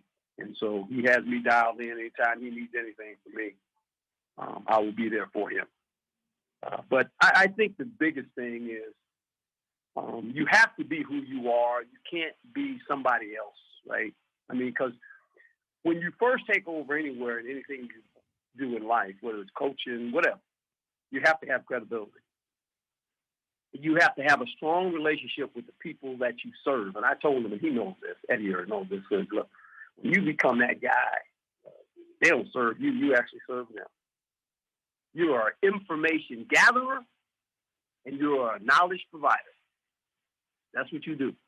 That's what you do. You gather information and you give people knowledge. And at the end, I told him, not only do you coach the players, you better coach the coaches. Because when those coaches leave from that meeting and they walk into those rooms, you can't be in 10 different rooms. Your message has to be delivered to those coaches how you see things. They have to see your vision of how you want to do it, right? And I said, you got to make sure they understand that. They'll say it in their own words, but it has to be your vision. So we had a nice talk. I was really excited about visiting with him, and he's going to do fine. He's got credibility, and the thing he really has is integrity. And he's about the game of football, and he's about developing young men. He's going to allow them to become the best version of who they are. So they got a good man when they got Eddie George. There's no doubt about that. Pretty good traits in a head coach. How happy are you to see Zach Wilson get drafted 8 days from now? Because you guys play BYU this upcoming season. We do. We were supposed to play him this year, and then it got obviously postponed or canceled due to the virus. But has a lot of traits of a good friend of mine, Steve Young. Moves around well, pretty athletic. I know Steve's excited about it. But it goes to show you, when you play that position, there's a lot on your plate, and the expectations are very high. And I've always said this: any young quarterback that comes in the league that goes in that first day, in the first round, it doesn't matter who you are. You better protect it. You better be able to run the football. You have to protect them. If not, you're going to get them killed. Yep. And that's the ones that survive it all are the ones that you can run the football to help them. And you want to make sure defensively, the middle of the third quarter, you're not down by 3 scores when you put him in the position where you got to throw it. And that's what happens to a lot of these young quarterbacks. And, systems are, systems, but at the end, are you going to protect the guy so he can grow up and learn how to play quarterback? It is different. It is entirely different going from the college level to the professional level. It's a different deal, man. The Peyton Manning story is very clear. Peyton Manning told Archie, I drop back, nobody's open. That's the NFL. Ain't nobody open. Yep. You're just throwing to a window. You're just throwing to a spot. It's different. And the speed of the game is different. And I pull for these young quarterbacks because it's tough, man, because when you become that guy, the whole city is like, okay, we got a quarterback. And all the pressure's on you, and rightly so, because you play with the ball. You affect both sides of the ball because you're the quarterback, right? But you got to help those guys. It's always a pleasure to talk to you. We thank you for your time. Hopefully you can get somebody on your schedule, a team in Nashville where you can come here and, we could do the Jimmy Kelly. That would be I'll talk to my AD about this. That would be nice. You said you talked to Eddie, I'm just saying, maybe you guys, TSU, Arizona State. I got Eddie down there. No, I got Trent Dilfer down there. I got right. guys down there. You do. You got guys. You got guys in Nashville. Then I know you got. So I got You're some folks down there. Herm, it is always a treat. Thank you so much. Keep up the good work, and we will certainly talk to you down the road. Thank you, man. God bless you now. Stay safe. He is just he's the best. Just sit what back. else is You there just to sit say? back and listen. I'm ready to run through a wall now. I know. I wrote stuff down. I always do with Herm. He's just got such a great way of presenting things. If you don't enjoy that, then we're just not going to be able to get you to like this show. I mean, it's as good as it gets right there. Let me talk to you about DraftKings Sportsbook. I don't know how to segue from that, so I'm just going to jump right in there, just like they're going to do. UFC 261. They're going to jump right in the octagon and get after it. Masvidal and Usman. Yeah, they put on a show last time when they stepped into the octagon. They plan on doing the same thing this weekend. And DraftKings Sportsbook, the official sports betting partner of the UFC, is putting you right in the center of this weekend's title fight. All you have to do is pick either main event fighter to win this weekend's UFC 261 title fight. And DraftKings Sportsbook will give you 26-1 odds. That's right. You bet $5 on either fighter to win. And if they walk out with the belt, you cash $130. There's no better way to put your MMA knowledge to the test than to put your money where your mouth is, and that's download the top-rated DraftKings Sportsbook app right now. Use that code 1025GAME, and when you sign up, turn $5 into $130. If the title contender of your choice wins, that's all you have to do. Once again, use that code 1025GAME. This is for a limited time, only at DraftKings Sportsbook. Remember, you must be 21 years of age or older. Tennessee only. Restrictions do apply. See DraftKings.com/sportsbook for details. If you or someone you know has a gambling problem and wants help, call or text the Tennessee Red Line, 1-800-889-9789. It's game day in Smashville. His shot, he scores! Matthias Eckel! The Preds and Hawks are back at it in the Windy City. It's nice to see the guys continue to work at our games and get better and find ways to score. Pre-game coverage begins at 5 on Smashville's best sports talk. ESPN 1025 The Game and the Game Nashville app. At the Gary Ashton team, we say don't sell without the intel. That's because we have the best database of properties in Nashville and because nobody knows this community better. We know the people, the neighborhoods, and the value of connection and teamwork. With us, you get a guaranteed offer your home that's also guaranteed Nashville. Guaranteed Nashville means you can sell your house for top dollar with no cleaning, staging, showings, or open houses and give yourself up to 90 days to close. So there's plenty of time to find your next home. Guaranteed Nashville means my team lives here and loves it here. We've served Nashville for over 20 years, and we're passionate about helping our neighbors and friends. That's why we have a long-standing tradition of donating to the Vanderbilt Children's Hospital. If you're thinking about a guaranteed offer, get the only one that's guaranteed Nashville. Request a no-obligation offer by calling 615-301-1650 or go to GaryAshton.com today. The Gary Ashton team with RE/MAX Advantage. Don't sell without the intel. Keep your home as comfortable as possible. If you have any issues with your air conditioner, electrical, or plumbing systems, call Lee Company. Our techs use visual findings and other technology tools to add transparency and clarity. You see what we see, whether we're in a crawl space or on the roof. We're here 24/7, so if you need us, call us. Lee Company. Call 615-567-1000 today or schedule your appointment at leecompany.com.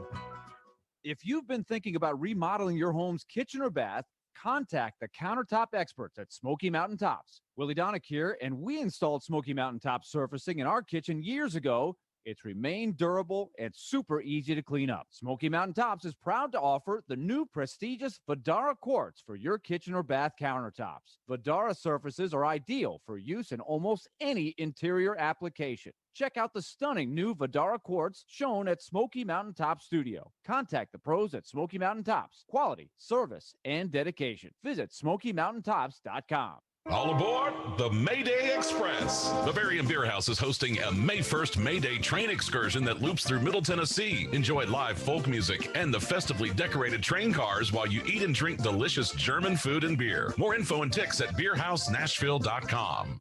Pro Golf is back in Nashville. Mark your calendar for the Simmons Bank Open May 6th through the 9th. You can see the next wave of PGA Tour stars, plus there'll be fun music events and amazing food. Be a volunteer and get a behind-the-scenes look at the daily operation of a PGA Tour event. To volunteer or to purchase tickets, go to SimmonsBankOpen.com. All military veterans, first responders, and healthcare workers will be admitted free. The Simmons Bank Open helps raise funds for the Snedeker Foundation. Go to SimmonsBankOpen.com for tickets and event information. The Predators official podcast with Brooks Bratton and Thomas Willis. The Predators have the opportunity in their hands. You're going to be able to test yourself against the best teams in the league. Tune in Saturdays at 8 on Smashville's best sports talk. ESPN 1025 The Game. Hey, Nashville, Trey Wingo here. You're listening to Nashville's best sports talk, ESPN 1025 The Game.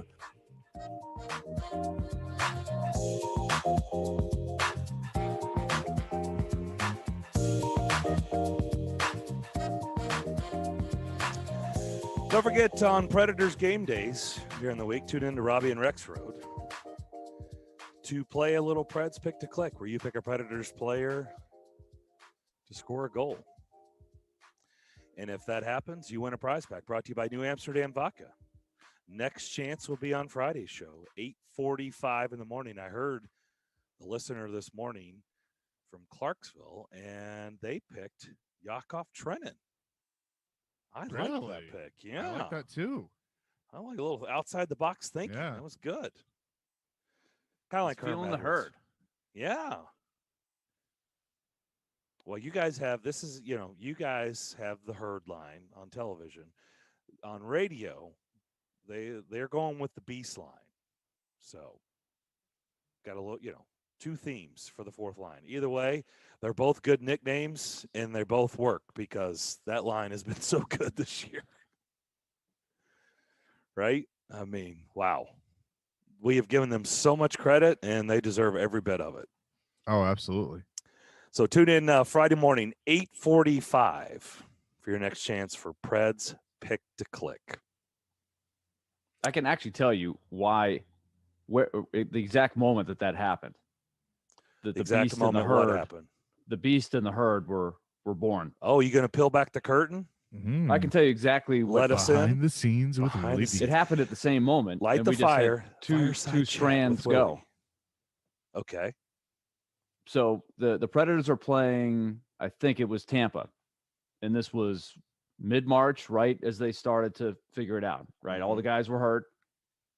It was Olivier, Trennan, and Sissons. They had a very good game. And Hal Gill was doing the radio, which was on a different level from where we were that night because as the SEC tournament was going on, so we were downstairs. They were in Barrel House. And Mace were down. Yeah, the radio was in Barrel House, and the TV was down in the bunker suites. So we were all in the same area with Lindsay, Crispy, and Kara. And Hal texted everybody and said, "Who are these beasts we've got out there on the fourth line?" He said, "These guys are playing like beasts."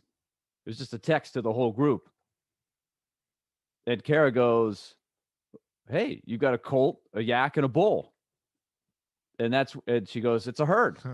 So from that on, we were like, I like that. So we started going with the herd right there. We didn't talk to Hal, right? Hal was just, but meanwhile, Hal starts calling them a bunch of beasts on the radio side, unbeknownst to us. And so we had our two strands. And so we tried to pull Hal into the herd club. And of course, Hal is his own guy. He's going to go his own way. He's never. You think? He's nonconformist. What? So he is going Breaking to die news. on the hill with the beast. Yeah, he's going with Beast. Yeah, I know. I respect that. Pete's going with the Beast, and so I'm going with the Beast. I mean, You're radio. got to go roll with the radio crew. You got to be loyal to your crew. I get it. Yeah, but they both work. They both They're work. both yeah. good.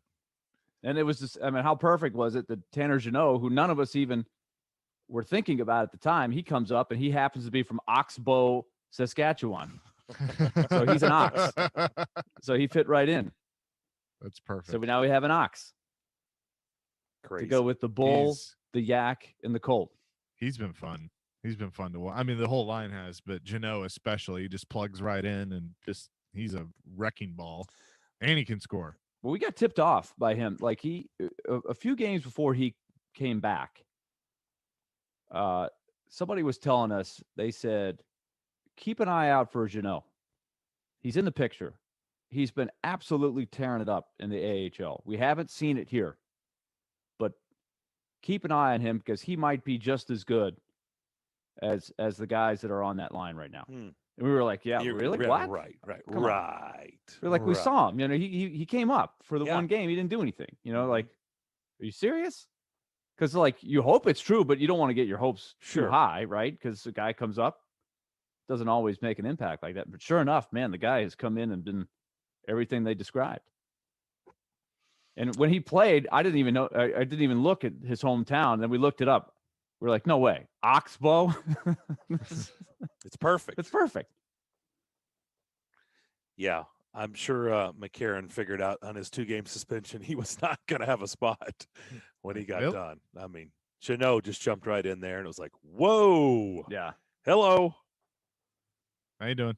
Right where Olivier left off, he picked it up. So, yeah, it's been a lot of fun. So we'll get into all that and more. Chris Mason, his weekly chat with us coming up at 1:00. And I'm surprised you haven't brought up the Stars. I mean, I keep bringing it up for you. I mean, it's old news now. I told you it was going to happen. Oh, there we go. Look at you. Willie handicapped some planting things that a few flag weeks in the ago. ground. I like Last night was no contest. They're rolling right now. And by the way, they're rolling. Did you see who was out of the lineup? Anybody care to guess? Chase. Oh, your boy. Rupe. Not in the Rupe. lineup. Oh, and there was also a guy, where his last name starts with an H2. He's kind of important. Not in the lineup. Heiskanen? Yeah. Wow. Yeah. Those two weren't even in the lineup last night. Wow. Well, those are two Detroit. extremely important guys. Now, can you get by against Detroit if you do things right without guys like that? You can, especially when you're at home. Yeah, but no Radulov, no Sagan. I mean, Sagan is traveling. I know he's close. Sagan is traveling now. That's scary. He's coming back, so that's a key guy. It's gonna energize them some. But they go up to Detroit. Detroit's a little better. Well, I shouldn't say a little bit. They're much better at home. You gotta hope if you're a Predator fan or a Blackhawk fan that maybe Detroit steals one up there. They got two up there. Then their schedule does get harder. Right, this is the portion of the Star schedule where I knew that if they played well, they were going to start winning some games, and they've taken full advantage. They haven't lost in regulation in a while. What are they? 5-0-2. They're on an 8-game point streak. 6-0-2. Okay.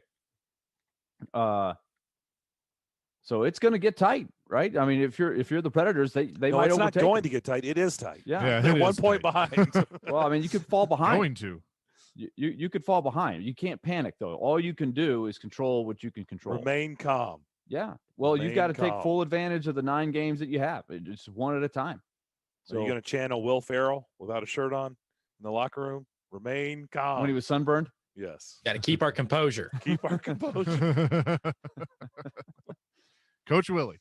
Yeah. John in Clarksville says on our text line driven by WilsonCountyHyundai.com, could you see Jeannot becoming a top 6 winger in the future with a skill level? I'm going to wait and see on top 6. Now, top 9, I think that's possible. I look the same thing with Trennan, because the way those guys can move as well as hit, I think they're fast enough to do that. And I think they've got just enough skill, potentially, but I think they're bottom 6, and there's nothing wrong with that. Yeah. I mean, there's nothing wrong. But could you see them on a checking line? I think that's reasonable. That's possible. Could they be a third line? Sure. That's what I'm saying. 6, I'm not sure. There's a little more responsibility in theory of a third line and right now, I think they're playing well enough. There are some nights where you don't mind because you got the steady presence of Colton Sissons, who's really a third line center playing on the fourth line, but you feel okay even if they get put out there against Patrick Kane or those guys. It's not ideal, right? But on the road, sometimes your fourth line has to play against the other team's first line. And so you have to have guys who are quick enough, responsible enough, skilled enough to be able to hold them off the board. That's what happened in a lot of cases as to why the fighters went by the wayside. They started getting crushed because you couldn't put them out there against the top guys. They couldn't defend them. They weren't fast enough to do it. So if you're going to hit and if you're going to fight, you have to be able to skate and be able to defend, or else you're going to get exploited. It's nice to be able to say you go out and beat everybody up, but if you can't get to anybody and you're getting scored on, you can't help the team. I.e., see Carolina. They're pretty good about They're too that. fast. Yeah. They're fast. You better keep up or you'll get left behind. And also on our text line, our buddy Rusty Shackelford is what he calls himself. He wants to know if Herm will take a 43-year-old who has 4 years of eligibility left. I don't know. Don't you want to sign up and play for Herm? Yeah. I mean, who doesn't want to sign up and play for Herm? Why stop at 43? Is he go not up to the 50. best? Let's go. He is just the best. That was awesome. He is so good. And you know what?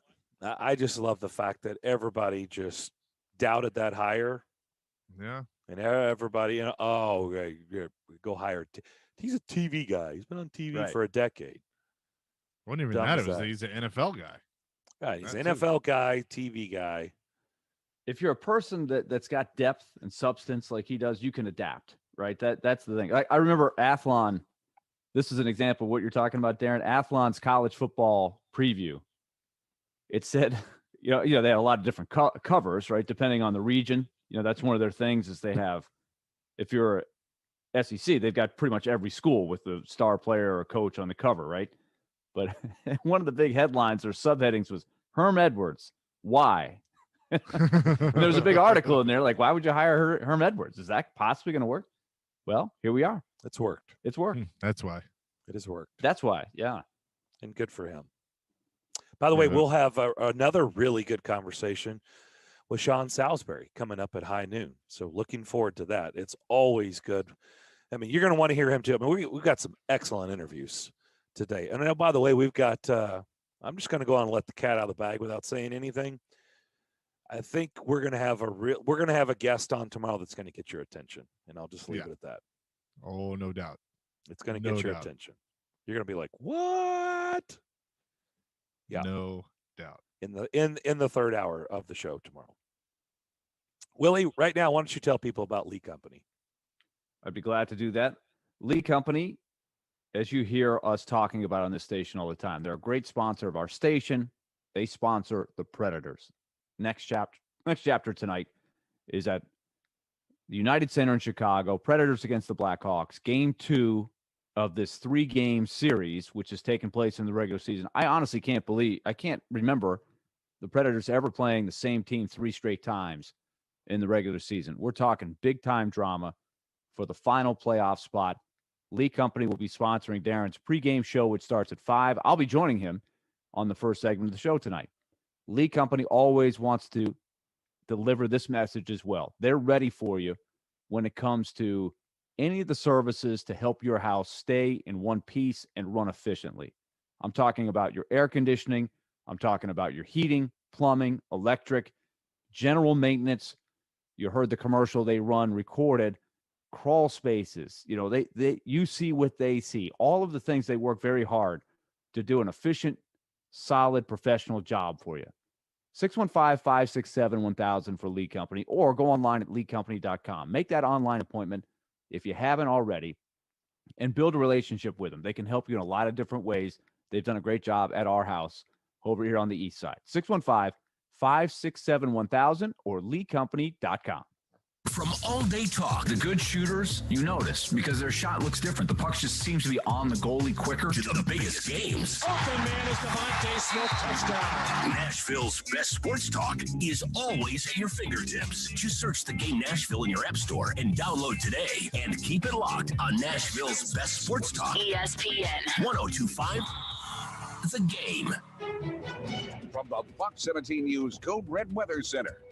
I'm Fox 17 News Code Red meteorologist Dan Guthrie. Cloudy skies will gradually become sunnier today, but highs will only reach the upper 40s and lower 50s with breezy conditions continuing.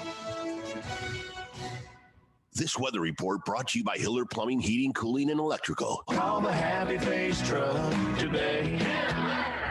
Ryan Porth here for TwinSpire Sportsbook, which I'm excited to announce is now live in Tennessee, and they're coming out of the starting gates with their best offer yet for new players with 1 week of risk-free bets up to $1,000. I know I can't wait to take advantage of this, and you want to as well. Just download the TwinSpires app using promo code FREE1000 to get started. Void where prohibited. Must be 21 or older and physically present in Tennessee. See full terms and conditions at twinspires.com. Gambling problem? Call or text the Tennessee Redline 1-800-889-9789. If you've been thinking about remodeling your home's kitchen or bath, contact the countertop experts at Smoky Mountain Tops. Willie Daunic here, and we installed Smoky Mountain Top surfacing in our kitchen years ago. It's remained durable and super easy to clean up. Smoky Mountain Tops is proud to offer the new prestigious Vidara quartz for your kitchen or bath countertops. Vidara surfaces are ideal for use in almost any interior application. Check out the stunning new Vidara quartz shown at Smoky Mountain Top Studio. Contact the pros at Smoky Mountain Tops. Quality, service, and dedication. Visit SmokyMountainTops.com. Hal Gill runs on Dunkin', America's favorite coffee. I grew up in Boston on Dunkin' and so happy that Nashville has my favorite Dunkin' locations all over town. Energize your day with Dunkin's extensive line of specialty coffees and espresso-based beverages. Enjoy Dunkin's iced, flavor-blasted coffee, lattes, cappuccinos, Americanos, and more. Dunkin' has the most delicious donuts, muffins, bagels, and all-day breakfast sandwiches in the business. Hope to see you at the new Next Gen Dunkin' in my neck of the woods on Harding Pike in Belmead. Signs First is the official sign company for 1025 The Game. Go to sfnash.com. Robbie Stanley. I was waiting in anticipation. for something to happen. Joe Rex Road. It's also 3-on-3. It's a little easy to score in 3-on-3. I mean, there's a lot of ways you can take this. Get your morning started with Robbie and Rex Road every weekday from 6 to 10 on Nashville's best sports talk. ESPN 1025 The Game and the Game Nashville app. Interact with Darren, Daunic, and Chase. Call or text the show at 615-737-1025. Driven by WilsonCountyHyundai.com.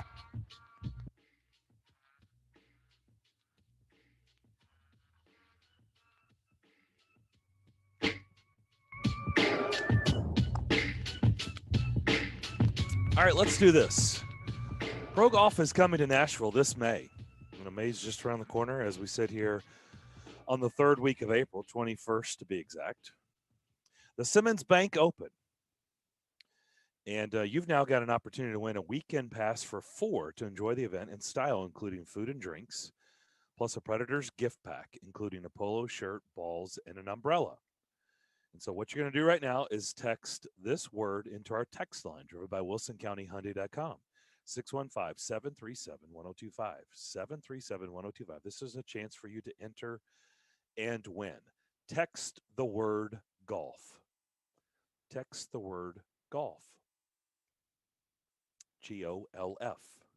Text that word in, and you'll have a chance for a weekend pass for 4 to enjoy that event in style. So keep that in mind. I was looking at Rick Barnes, and what's interesting is it always comes with a price, right? Like, okay, great, applause. You get, you did a great job with recruiting, but it's the hole that Butch Jones fell down in, right? Okay, that's great. You keep winning the recruiting battles, and you're getting all kinds of accolades with the recruiting, but then they need to see the results. It's like, okay, well, you have the players, and Rick Barnes is back at it again. We know that he had already landed 5-star point guard Kennedy Chandler, but now I guess he's landed another one in an elite power forward, Brandon Huntley Hatfield.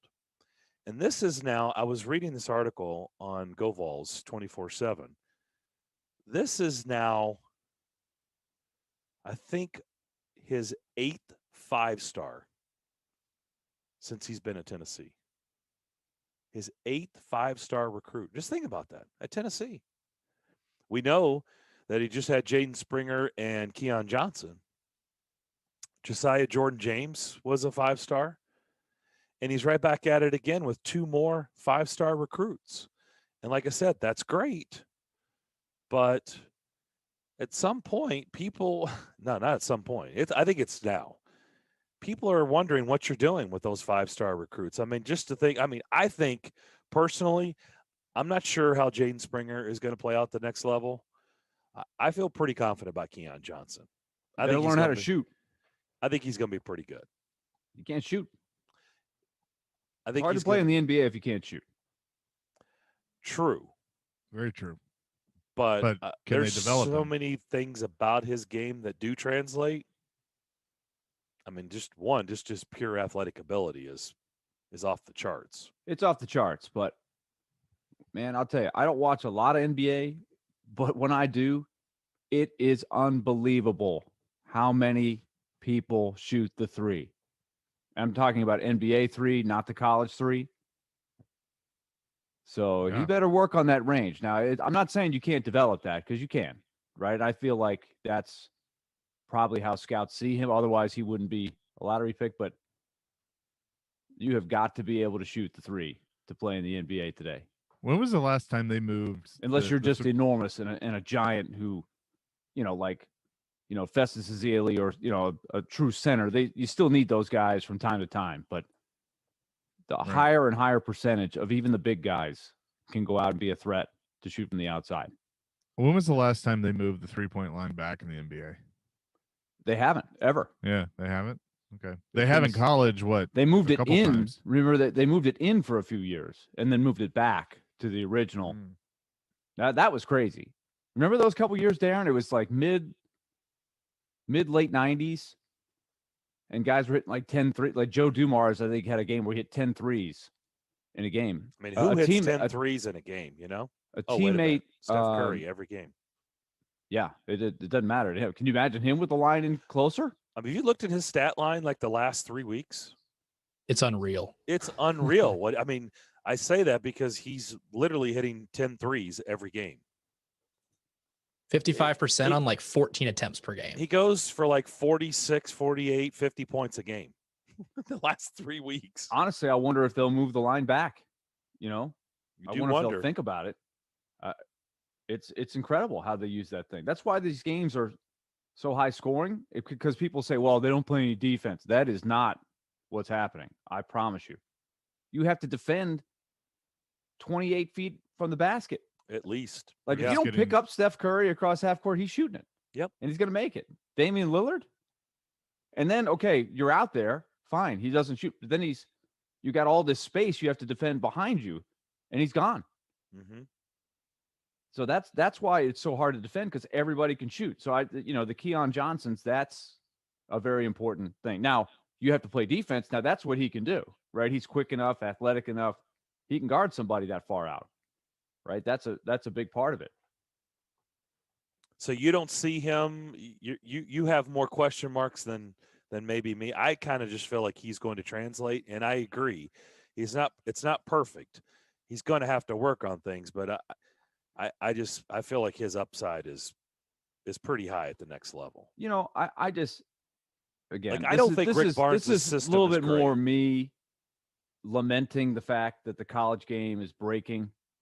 There's all these things pulling at the college game. I just would like to see people stay and develop their game at the college level, and of course the whole world exists for my benefit, right? So it's all about me. I just want to be able to watch fun college basketball teams stay together for 3 or 4 years like they used to. It's not just you. I would love for that, but we can't. I know we can't go. We can't go back in time, right? This is how it is now. We got to make the most of it, but it stinks.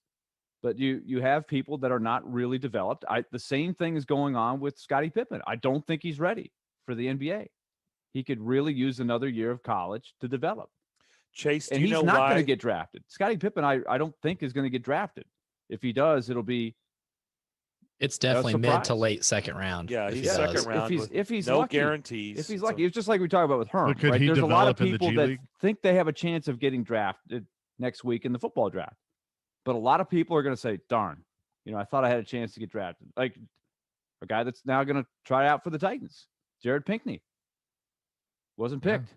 I thought for sure the guy was going to be a third, fourth round pick at worst at one point in his career. This is like a he wasn't picked. There was a time when he was like second round pick. Yes, he wasn't picked.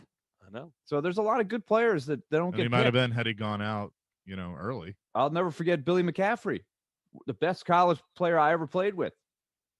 He didn't get picked. I was like, how does he not get picked? He's the best I've ever seen. Didn't get picked and never quite made it.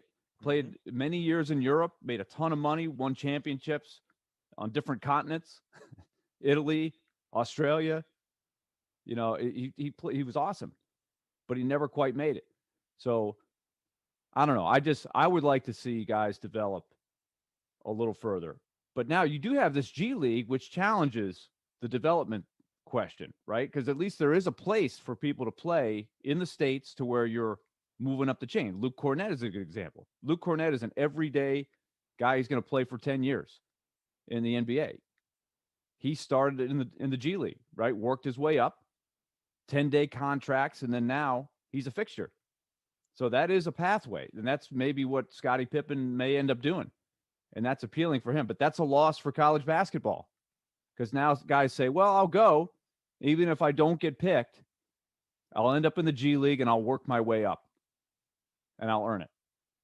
But that's the reason, Chase, that we always talk about the Georgetown team, of the 80s, North Carolina teams, or some of the great teams that we got to see, is because to what Willie's talking about is those teams stayed together. Like, I understand, like, everybody's got to do.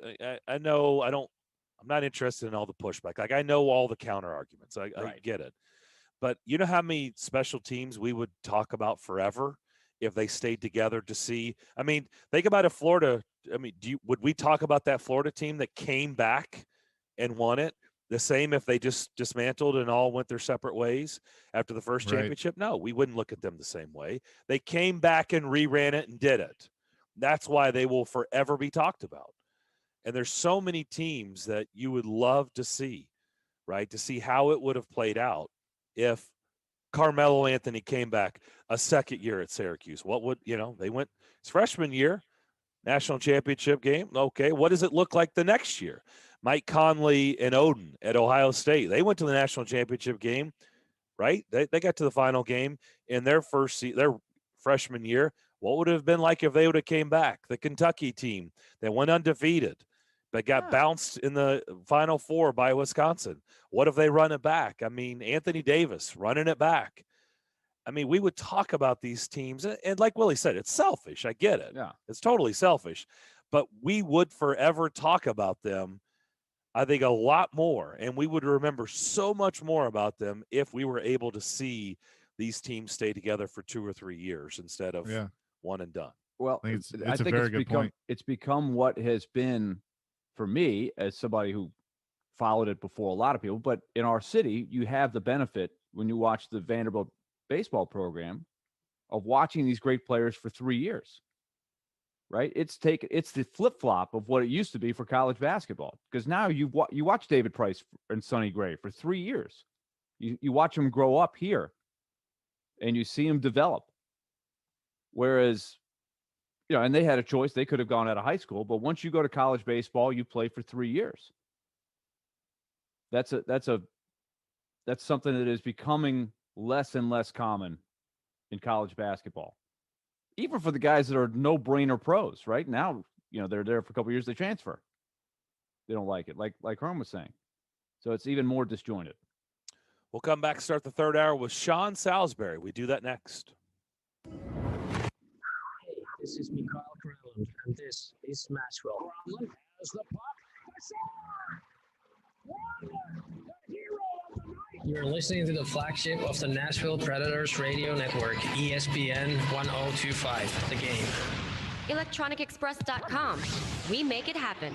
Stay a part of hospitality with a career at the Omni Nashville Hotel. We invite you to attend our job fair on Thursday, April 29th from 11 to 5. We're hiring for full-time hours at a competitive wage with great benefits. Available positions in culinary arts, engineering, food and beverage outlets, front office, housekeeping, laundry, loss prevention, spa, and stewarding. Online applications must be submitted prior to attending the job fair. A $250 sign-on bonus will be offered for all new hires. To apply online, visit omnihotels.com/careers. Omni Nashville Hotel is an equal opportunity employer. We are spring cleaning at Electronic Express, and that means huge savings for you. Up to 50% off in every department. All 4K TVs, home and car audio, computers, smart home, housewares, mattresses, and more. Plus, get up to 36 months free financing. We have all your appliance needs in stock and ready to deliver. You won't find a lower price anywhere. We guarantee it. The deals are springing up at Electronic Express. We make it happen. Hey guys, you know what season it is? That's right, it's moving season. If you're looking to move, you need to give my friends at TriStar Moving a call. At TriStar Moving, you'll get 5-star service throughout the entire process. Everything, and I mean everything, will be taken care of, from covering the floors, banisters, railings, front door thresholds. They're even going to wrap and protect all of your furniture and put all of your TVs in protective boxes. They took great care of everything that I owned and made it as stress-free as possible. They even have a brand new state-of-the-art storage facility in Mount Juliet for all of you to use. Their owners, Garrett and Robert, are true Nashvillians who care immensely about helping this community. So if you're looking to move, give my friends at TriStar Moving a call, 615-640-1219, or visit their website, nashvillemoving.org/radio. They'll give you 5% off your entire move. That's TriStar Moving at 615-640-1219, nashvillemoving.org/radio. TriStar Moving, my official movers. Zines First is the official sign company for 1025 The Game. Go to sfnash.com. Buy from where the dealers buy at Wholesale Inc. in Mount Juliet, powered by Rumble On. They're rebuilding to be bigger and better than ever and are ready to put you in the vehicle of your dreams. They'll even trade or buy anything with the VIN number. Cars, trucks, motorcycles, motorhomes, boats, and more. Buying a used vehicle should be fun and exciting, not stressful and boring. For those reasons, Wholesale Inc. makes it simple to browse and shop thousands of used cars, trucks, SUVs, and more at wholesaleinc.com. When you're in the market for a quality pre-owned vehicle, buy from where the dealers buy. Wholesale Inc. on Eastgate Boulevard in Mount Juliet and wholesaleinc.com. We need the forklift over here. Indeed, those unexpected growth can stretch your business thin. Okay, those molds need to be adjusted. The shippers are coming at noon, so we got to get this done. Like at Dennis's plastic startup, to stay flexible, he needs to get started hiring right away. I need Indeed. Indeed, you do. And the moment you sponsor a job on Indeed, you get a short list of quality candidates from our resume database. Visit Indeed.com/credit and get a $75 credit for your first sponsored job post. Terms and conditions apply. Nashville's best sports talk, locally owned, home of our Nashville Predators. WPRT-FM Pegram, 97.5 Murfreesboro, WBUZ HD2 Laverne, online at thegaynashville.com. We are ESPN 102.5 The Game. Live from the Wholesale Link Studios, powered by RumbleOn.com. It's time for Darren, Daunic, and Chase. With hosts Darren McFarland, Willie Daunic, and Chase McCabe. On Nashville's best sports talk, ESPN 102.5 The Game.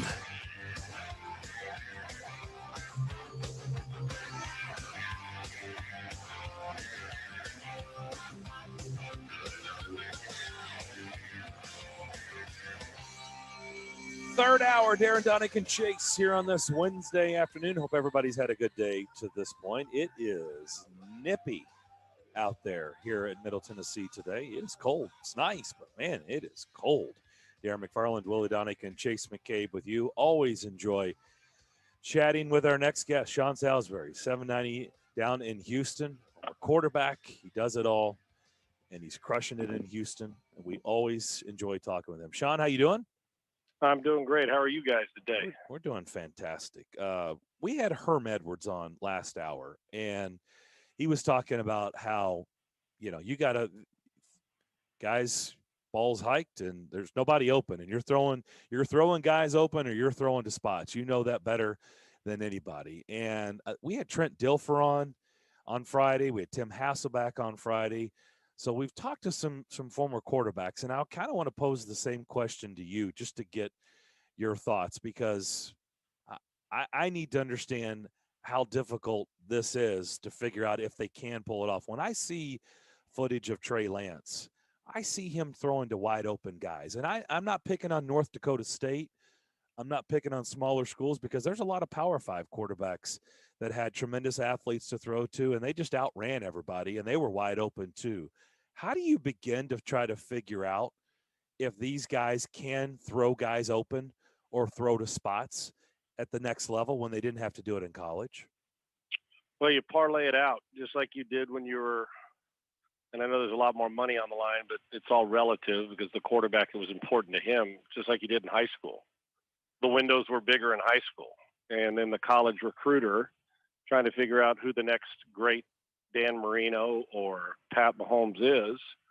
And sometimes even only Texas Tech recruits a guy like Pat Mahomes. Maybe they didn't think he was going to those windows, and we know the result of that now. But you recruit a guy, you get bigger windows in college.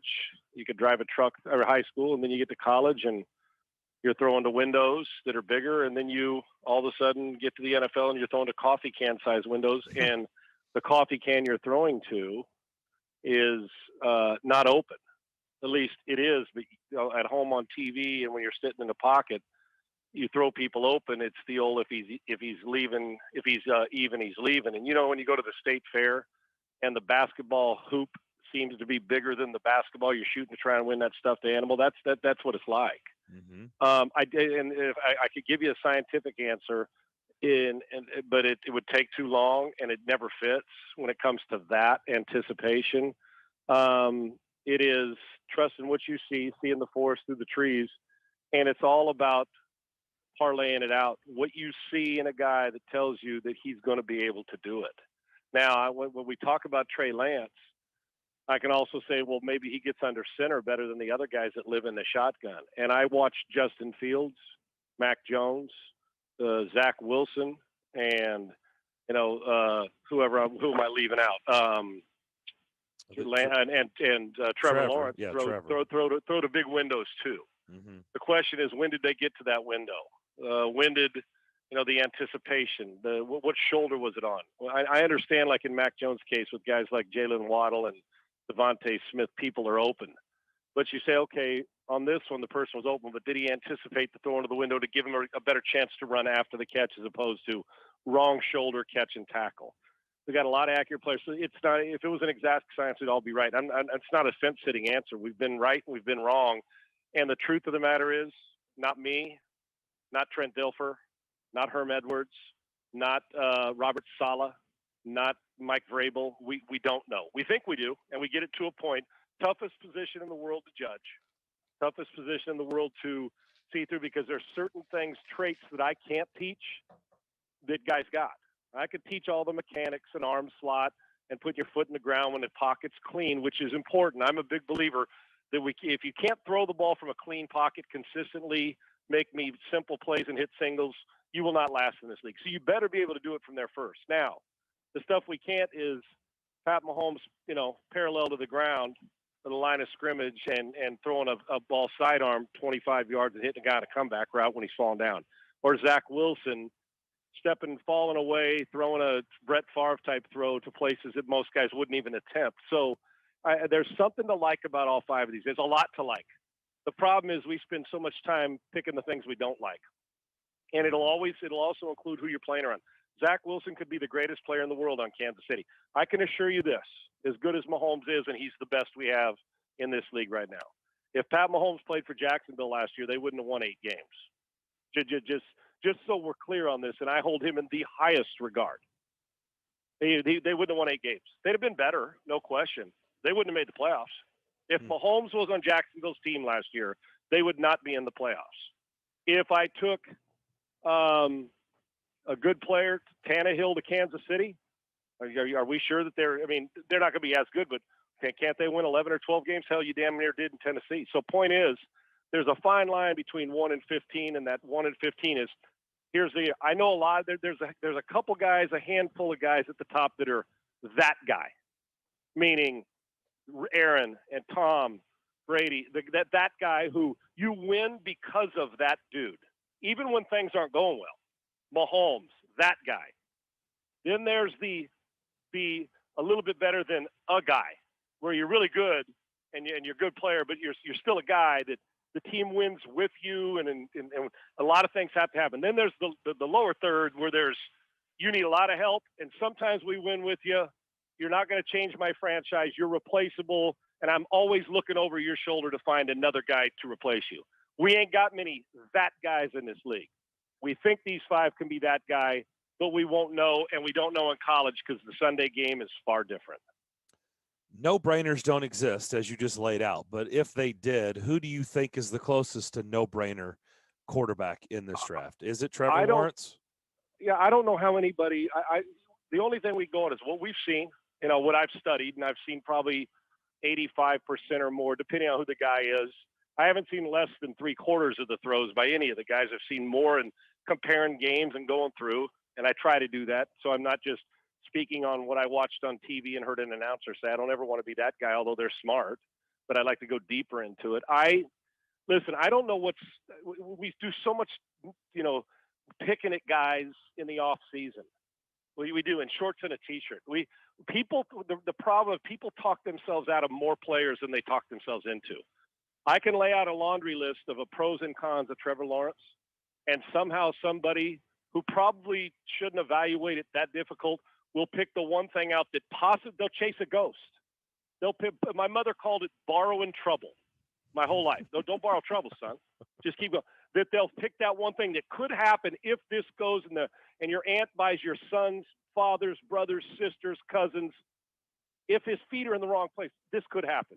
Yeah, well, if my aunt had balls, she'd be my uncle. So instead of the 25 things, look what he did here. Look what he did under pressure. Look what he did when they threw 2 picks in the first half and battled back. Look what he did when it was raining. Look what he did when he left the house and the dog urinated on his leg and his girlfriend wanted to date the other team's quarterback. He overcame it, right? Look what he did just before first half when they were down 5 and we had no timeouts and took us in the end zone. They don't look at the way he threw this guy open when there was a tight window. We were so picky at it. Trevor Lawrence is the best player at this stage. Now, I can look at Zach Wilson. Zach Wilson could do things Trevor Lawrence can't. Now, there's a consistent, but look, if you went through all the check marks, I can probably find more, if I say negatives or stuff that bother me about all 4 other guys. What's not to like when I listen to people? What's not to like about Trevor Lawrence? I love this analysis. Well, he played on a good team. Oh, okay. So did Pat Mahomes. Kelsey, Hill, running backs, a head coach, a great coordinator. Yeah, he played on a good team too. He just took him to another level because he's that guy, and you can do a lot of things and expand your offense. What's not to like about Trevor Lawrence? I'm fascinated the criticism. What's not to like? Guy wins. Guy's been a great teammate. Guy's been in the Final Four 2 or 3 of the years he's in. Got a national. He didn't win a Heisman Trophy, so what? He put himself in position. He's big. If you like measurables, he covers that. He's smart, high football IQ. Teammates and coaches love him. What's not to like? I mean, we can go, well, Sean, I saw him miss a deep ball out of bounds in the third quarter of game against Gus Davis, the Dolphins. Oh, really? Right. Okay. I ain't seen a perfect game. So I don't know what's not to like. Now, I can go and say, well, I wish he'd anticipate a little better here. And I know people want to hear that he wakes up in the morning and he pees excellence, and what comes out is another victory when he's going to the restroom and he doesn't have time. He's not allowed to go play golf in February. Stop it. What he simply meant by that was there's things that are more important than we all say. You're just not allowed to say it because if we get it on Twitter, oh, my gosh, the guy doesn't love football. I think he loves football, and he's proven he loves it by his track record, high school, college. He wins. He's done it. He just means that if they lose a game, get over it quick. If you win a game, get over it quick. I have no problem with it. It's not like the guy doesn't show up on time, and he'll study and be ready. What's not to like about him? I'll put it this way. I'll be far more shocked if he's not a star than if he's just an average player. Regardless of the team he's on. He's the best, but there's something that every guy does better than the other guy in this draft of the 5. Zach Lawrence is more he can do a little bit of everything. Justin Fields might be the guy who can get in the gun, get outside, get on, all the things when you combine the two. Mac Jones anticipates and manipulates the pocket as good as anybody. Lawrence checks all the boxes. You look at Trey Lance and you think, man, he could bust through the ceiling and be better than any of them because he's got this, and this. So, you know what? And the statistics and history tells us they're not all going to be stars, but they could be. And whenever you think you love a player, you take him. You move up 5. It doesn't matter what we like. It matters what Kyle Shanahan likes. If he likes Mac Jones at 3 and he moved up 8 slots, 10 slots, whatever it was to get him, if he loves him, draft him. If you love Kyle Pitts, draft him. If you love Zach Wilson, the Jets did to get rid of Darnold, 3 years later, do it again. Draft him. I don't have a problem with it. Pick the guy you love and don't worry about what any of us on Twitter say. We're talking to Sean Salisbury, Sports Talk 790 down in Houston, one of the former NFL quarterbacks we love getting perspective from on our show. So, Sean, down in Houston, we knew months ago that, because of all the draft picks that they had traded, that it was going to be a challenge for them to start with. Now you have the uncertainty of what's coming with Deshaun Watson's situation. So what do you see their strategies being? How do they try to make the best of it based on the situation? Yeah, well, the legal side, I don't speculate on legal stuff, so because it's above my pay grade. And we get that. We've run out of things. We don't know what to say about that. You don't. How can you possibly know? And I don't, because there's put it this way: both sides deserve to be heard, and I hope that the proper whatever was done comes out right for the situation. But the legal part, I don't know anything more than what we see and read, because quite frankly, it's a gut wrenching situation, and I hope it gets handled properly, whatever that is. Right. As far as the football goes, listen, they were 4-12 with him, and he's a great. Listen, he's one of the, when it comes to strictly football, we're talking now. This is one of the best assets in the league, guys. You know this. You see him twice a year. He's a phenomenal football player. He makes your team better. He steps out of stuff that no normal human being on the field should be able to step out of and make a play. He's a great player. One over the next decade, if on the field and going, he's one of the best 2 or 3 assets in the league at that position. He just is. So if he's on the field, they're better. But at 4-12, with they weren't a very good team on defense. That's an understatement. So I don't think they're a playoff team even with him. I think Nick Cassera has done a good job considering these short-term contracts, trying to get people that fit for very short-term. I think they got better on defense this offseason, but they're not very good. And I don't think they're a playoff team if he came back, even pre all the stuff that's gone on legally, when they were talking about he didn't want to be a part of the Texans before all this. If he didn't, or if he did, I just don't think they're not a very good team. They've got to get so good at putting a new scheme defensively, all that. But I do think they've gotten better, but I don't think they're a playoff team. Now, without him at quarterback, if he doesn't play, whether if he was traded or decided he didn't want to play here, or whatever comes down, you upgraded with Tyrod Taylor as a backup who can hold it down. Everybody that I've ever talked to that's coached him or been around him. He's a pro. He understands how to be a starter and a backup, not going to be disruptive. You can rely on him. He's not a big shot taker. He protects the football. That's his history, and he's good. So you can count on him to kind of get you through. But he's not that guy. So you're not going to, he's not going to say, well, if we're a 6-win team, he elevates us to 10. That's just not going to happen. But he's a great guy to have around and a great get, knowing what we know now about, well, what's going to happen, what's going to go on, is he want to be here, is he going to be here, all those things with Deshaun. So, guys, listen, if Trevor Lawrence and Urban Meyer, if you're asking me today, and Watson wasn't the quarterback, will the Jacksonville Jaguars finish in last place? My answer would be no. I think the Texans are picking in the first 3 or 4 picks next year, if not the first 2 or 1, without Watson. With him, now he may will you to 2 or 3 more wins, and you're probably picking in the top 10 or somewhere. They're just not a very good team. I think they're the worst team in the division. And I think Trevor Lawrence and Urban Meyer will make it better. The battle for the title is going to be between the Titans, even though they lost some important offensive weapons and they're trying to get better defensively, and how Carson Wentz is. There's so many question marks. Rookie quarterback in Jacksonville, new coach. All the stuff at quarterback here, new coaching staff. Losing some offensive weapons and having to bounce back and get a pass rush going in Tennessee. Oh, you lost Phillip Rivers. Man, who's Carson Wentz? MVP-style player Carson Wentz, or no confidence, can't keep the job Carson Wentz? It is amazing. If they're all good, we got a hell of a division. If they're not, we may be scrambling around trying to find a 9-win, 10-win team to win a division. But the best 2 teams in this division, regardless of what happens, they're sitting in your town and in Indianapolis. Sean, I'm curious to get your thoughts on David Culley so far. And just to give you some perspective, he's a guy who played college football at Vanderbilt and started his coaching career here. But if you don't go back to the early 80s in this town, which a lot of people don't, right? The town's grown a lot since then. You probably didn't even know that he grew up in this area here. And then here he is, boom. He gets a head coaching job at an age that's probably a little bit older than a lot of people get their first head coaching job. So what are your thoughts on what you've seen from him? Well, it doesn't surprise me to hire, because they do some things unconventional here when you make Bill O'Brien the GM and the head coach, and that all the stuff that I don't need to waste our time going over. I'm happy for Coach Culley, because I have been on the phone with people that he coached or that have coached alongside him, and I have yet to hear a person tell me, and some people that I trust tell me, that they don't believe he's qualified. They all say he's qualified. He's waiting his turn. Now, why it took till he's, 66 years old? It happens to a lot of assistants where they just never quite get that opportunity, and this is created for him, and I think it's awesome. He's probably really good for this. He gets a veteran staff, adds some youth, some guys he trusts. He's everybody tells me, great communicator, and that'll be good. How much say he's going to have in making all these personnel decisions, not named Nick Caserio? Probably not much, but you know what? I don't care that it's just like I don't care if a quarterback's 5'11" or 6'4". How do you produce? How do you relate with the players? Do you elevate them? Can you maximize the room in the building? And people say, oh, what kind of coach is he going to be? Never been a head coach. So what if he's that guy that's never been a head coach, that it wasn't him that missed out?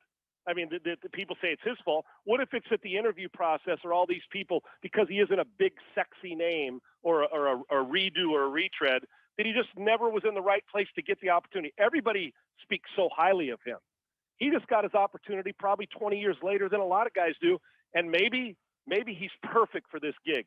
I'm one of those guys that until somebody shows, it's like, how can anybody tell me that Mac Jones is going to be a bust? How can we say that right now, not knowing who he's going to be coached by, where he's come from, until we see him be a bust?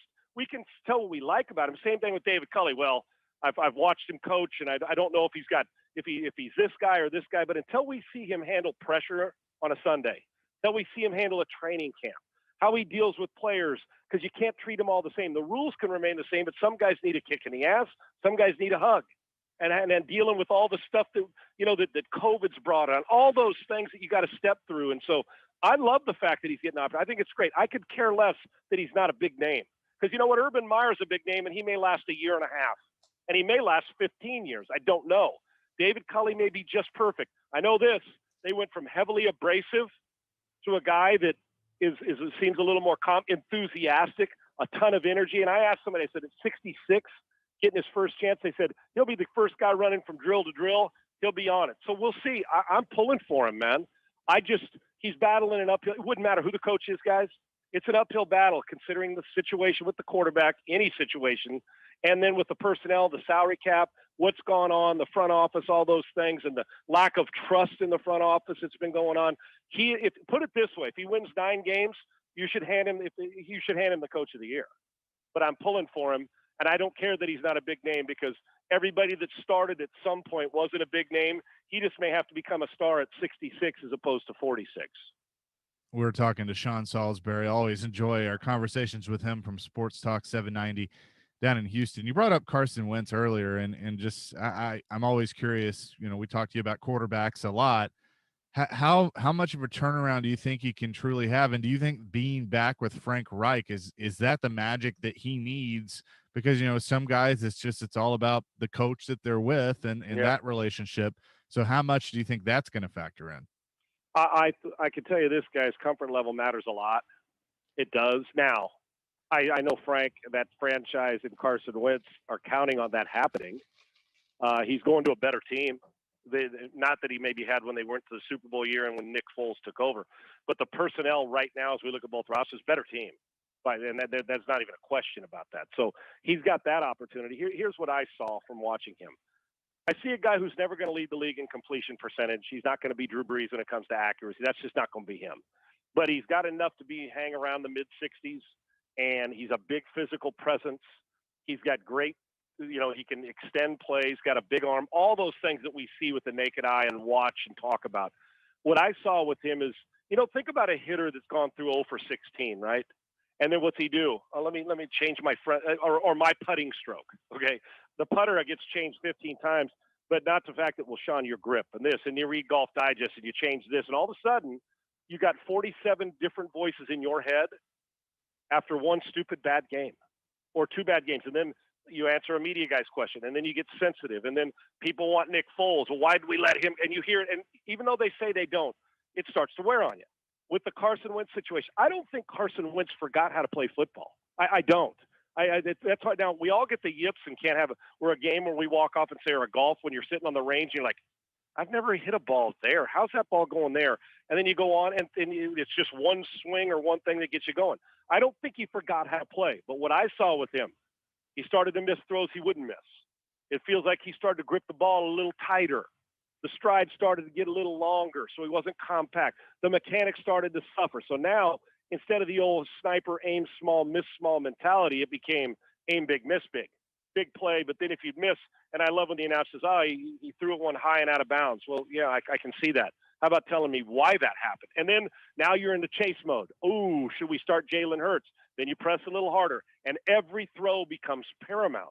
When normally when things are going good, and I'll speak for me, when things are going good at the position, everything's moving slow, but defense, you're like, man, everything that I saw on the whiteboard this week and watched on film looks just like this game. And then there's the opposite.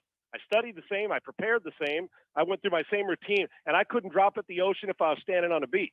So it goes, and then all of a sudden now 3 games, 4 games, mechanics change.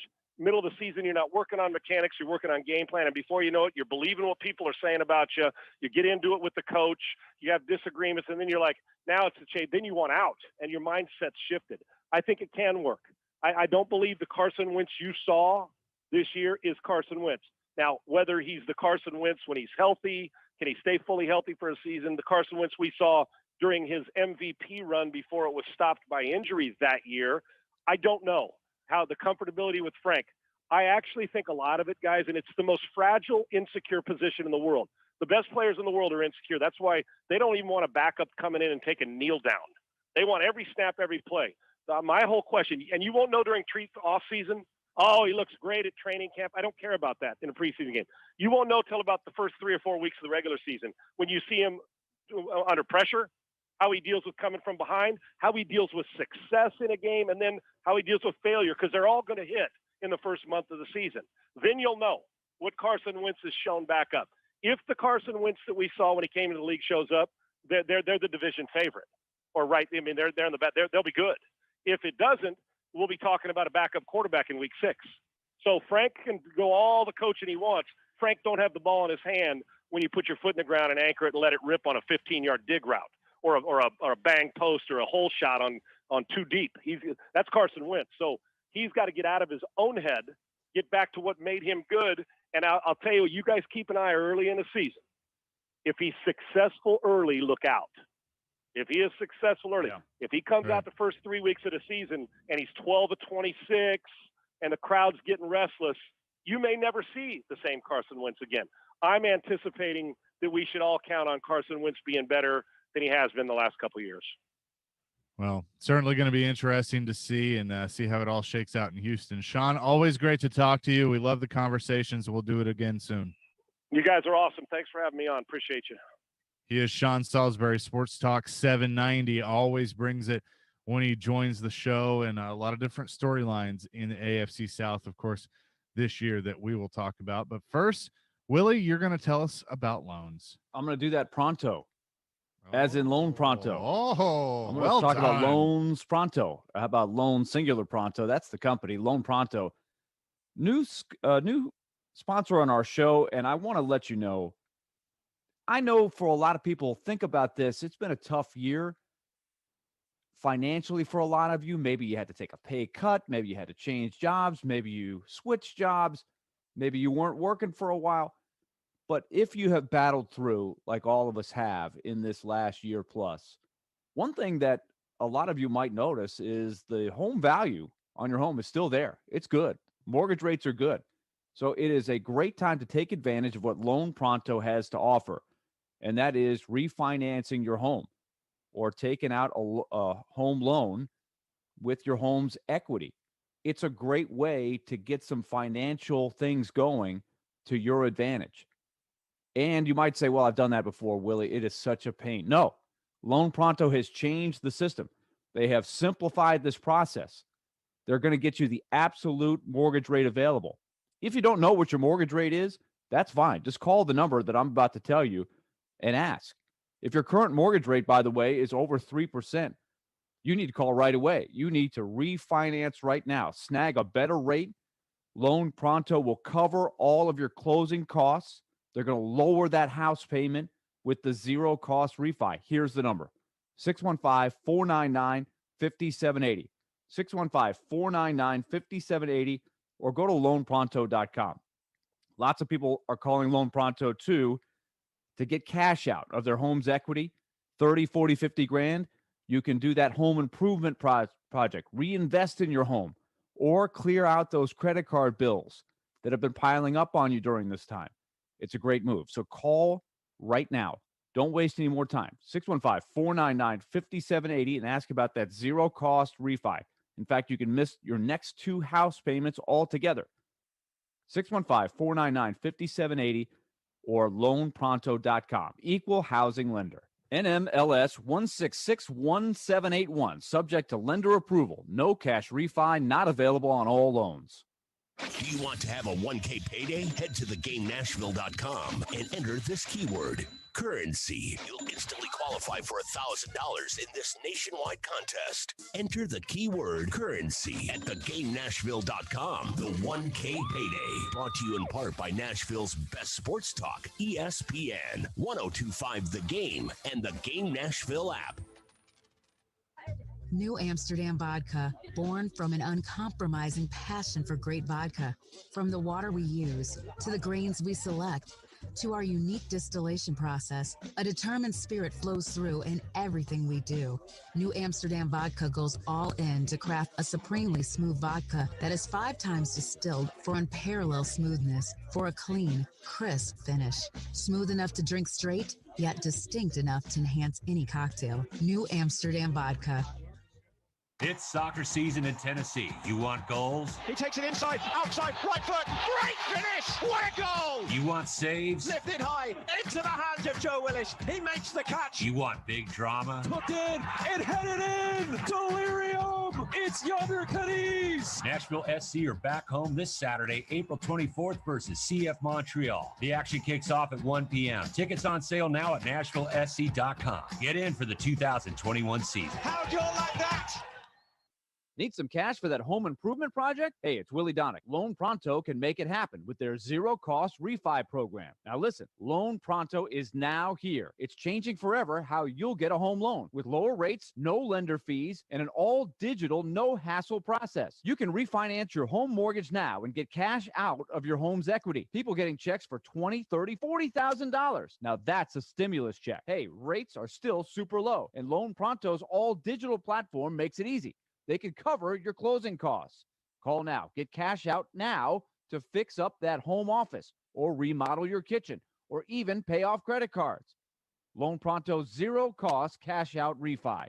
615-499-5780. 499-5780, area code 615, or loanpronto.com. 499-5780. Equal housing lender, NMLS 166-1781, subject to lender approval, not available on all loans. Free beer. Do we have your attention now? Because every Friday, Robbie and Rexroad, Darren, Daunic, and Chase, and Stillman and Company will be giving away a $25 gift card during their show to Bavarian Beer House, Nashville's authentic Munich-style beer house at Opry Mills Mall. Saturday afternoon, the boys in gold are back on their home pitch, looking for some points in the standings against CF Montreal. Coverage begins at 12:45 on ESPN 94.9 and the Game Nashville app. Hey, Nashville, this is Eli Gold, voice of the Alabama Crimson Tide, and you're listening to Nashville's best sports talk, ESPN 102.5 The Game.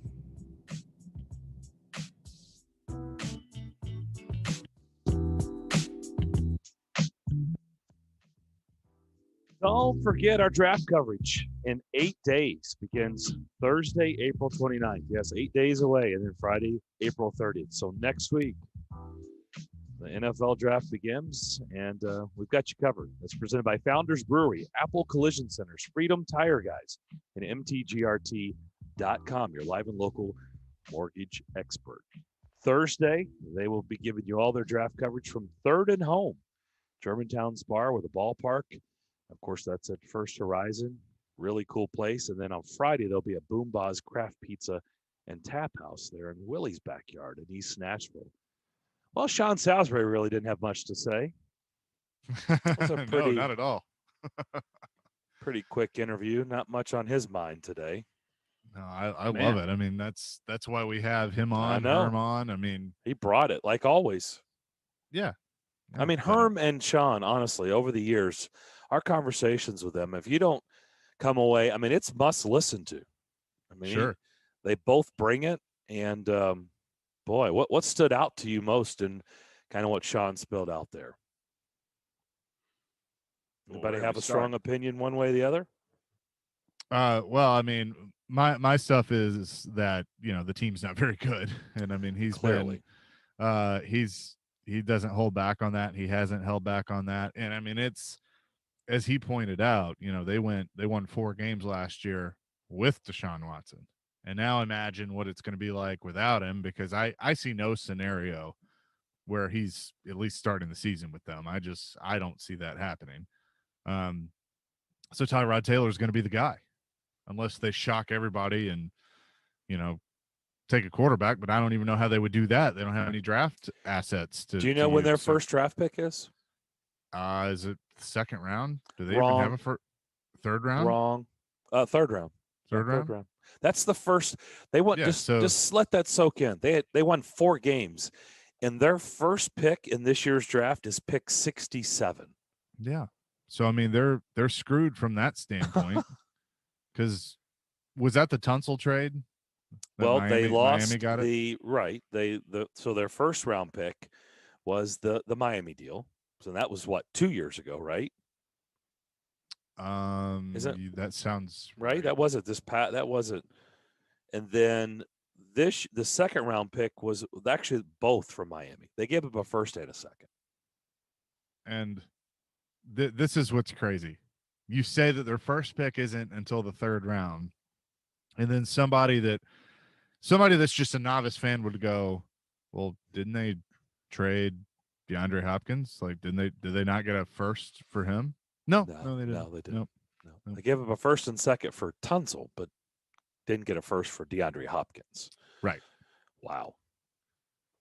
hey, everybody in the AFC South gets to benefit, and they should tip their cap and tell Bill O'Brien thanks. I wanted to ask him about Bill O'Brien working at Alabama with Nick Saban, but he'd probably still be going. I was going to say, I don't think the interview would be over. I mean, honestly, he was so detailed on so many different things. One thing that stood out to me was he said, and I think I agree with this. If they can get Carson Wentz off to a good start, look out is what he said, and I tend to agree with that. Like I think he made a good point that it just snowballed on Carson Wentz. You know, you got this guy telling you this, and you got to work on your footwork, and you get the media after you, and it's easy to start to have some self-doubt creep in. But just like a lot of things, if you can somehow hit the reset button, and this is an opportunity to do it, he's going to be in a totally different atmosphere. He's going to have a better team around him, different media. You know, if he can just get off to a good start. But a coach he well, knows. most importantly, a new coach, right? That he's worked with before and had success with. So if they can hit that reset button and get off to a good start, it could be a home run for the Colts. I do think that's a possibility. Well, you guys I am in that camp. Yeah, and you've heard me gush about Frank Reich. I mean, I love what Frank Reich has been able to accomplish, and I liked him, you know, as an OC as well. So, you know, for whatever reason, things went sideways. It seemed like with Doug Peterson and Carson Wentz, and I get it. He wasn't playing well. I mean, you know, you gotta do what you got to do. But it's in Philadelphia where you're going to get right, you know, shredded. And don't you think, Chase? I thought he did a good job when you were asking about Wentz of putting sort of a visual. He gave great perspective of what it's like to play that position, right? The self-doubt that can creep in, the microscope you're under, you know, the insecurity that he started talking about, right? Where he was talking about, you know, you don't want anybody even, you know, taking a kneel down. He used the example, right? Or anything. So I think that was really good on just how it can mess with your mind sometimes when you get into the hamster wheel that he was on, right? He just couldn't get out of the rut. He couldn't get out of it. But this is a completely different situation. He's getting away from it, going a totally different place, back to a comfort zone, to a coach that had the best success in his career. I think it's a great opportunity for him. I need to see it. This all sounds great. And to me, it sounds like, you know, I don't deal well with excuses. And a lot of times I feel like we make excuses, and they did everything in their power to prop up, just like they did Mariota here, to prop Wentz up. They drafted him high. They gave him a big contract, and they tried everything in the world to prop him up and for him to be the guy, and he couldn't pull it off. And so I have huge concerns. And it doesn't mean it's not going to turn around, but to me, it sounds like a whole lot of excuses. And he got hurt a lot, and it didn't seem like he was a great leader. Didn't seem like they rallied. I mean, there's no doubt that team last year rallied around Jalen Hurts. They were not rallying around Carson Wentz. So that's on him. He is the leader. He's the guy with the big contract. He's the guy that everybody's talking about. And yet it didn't seem like the guys in the room were rallying behind him. And that's on him. And I don't know. I'm not in there, so I don't know what the missing ingredient is or was. But I still think there's a whole lot of question marks going into Indy. And I don't think just because of change of scenery, yes, change of scenery did wonders for Ryan Tannehill. There are so many times change of scenery doesn't do a dang thing for the guy. You know, quarterbacks move on, change of scenery, and nothing changes because it may be just this is what Carson Wentz is. He's okay. But he's been more than okay in the past. It's not like he's for always brief, been okay. Brief time. Not that brief. Yeah. Not that brief. To me, there's enough of a body of work. Mariota and Wentz had one big season. I don't think Mariota's height was as high as Wentz. The second year? You don't think people not quite that high? Because people were talking about Wentz level. for MVP. Yes. Wentz was perhaps on his way to being the MVP of the league. I mean, I think he was. I think if you look at the numbers and where he was at that point in the season, I think he was leading his team to more wins than Mariota. Mariota had a very good statistical year that year, but they were 9-7. But why couldn't he recapture it, like I said, with an organization that was trying to do everything in their power to constantly prop him up and give him every advantage possible? We'll see. We'll see. Another thing, I try to put yourself in the shoes of David Culley. I thought that was great perspective from Sean as well. You get your first job. You're 65 or 66. You've waited your whole career for this opportunity. And you immediately walk into a team with no first round or second round picks. You've got one of the best quarterback talents in the league. He doesn't want to play for your team. Then on top of all that, this whole thing off the field comes up. What a mess. How are you supposed to make that work? He's not. I mean that is just a tough situation to get in, but he's got to get through it. It reminds me of Mike Mularkey. He inherited some of the worst situations you could inherit as a coach, right? And sometimes you see a coach's record next to it in the Pro Football Reference website. You start looking at year by year. Some coaches, you're like, you know what? That guy had no chance. He could, he's probably a really good coach who earned an opportunity, but he walked into a situation where how could you possibly thrive? Not easy. Yeah. I don't think there's any way. I don't think anybody could, personally. I think the cards he's been dealt, I mean, he has to take it at his age and never getting a crack at this opportunity. You have to take it, but I just think he's climbing Mount Everest and he doesn't even have a backpack. Yeah, I think, unfortunately, this is going to be a situation where he can basically just say, yeah, I was an NFL head coach. And that's, and I'm not saying that's why he took the job, but I mean, that's what it's probably going to turn out to be, because this just isn't going to. Right. But they're not going to be good. That's what we all think. But at the same time, when you're in that saddle, you're trying to pull the miracle, right? You're the believer. You're the guy saying, I'm the guy that's going to see us through this somehow. Maybe not in week one, but I've got to be the guy that takes this whole operation and brings it out of the storm. But it's that's got to be his mentality, but that doesn't mean it's going to be reality. Well, that's what everybody's going to think, right? But that's where a great story can be born. But you're like, when you're in that when you're in that bunker, man, you believe. You got to create an atmosphere of belief, as hard as that might be. And in that league, man, they will chew you up and spit you out if you don't do it. That's a tough spot. I think Sean was all over it. I think Houston's going to be drafting top 3 next year. And then will David Culley get to see the fruits of that, right? Can he hang around long enough? Because usually in the league, you don't last long enough to see a rebuild through, right? They'll get another guy. I'll tell you what, Deshaun Watson doesn't quarterback, Houston will have the number 1 pick. They won 4 games with Watson, and he was spectacular.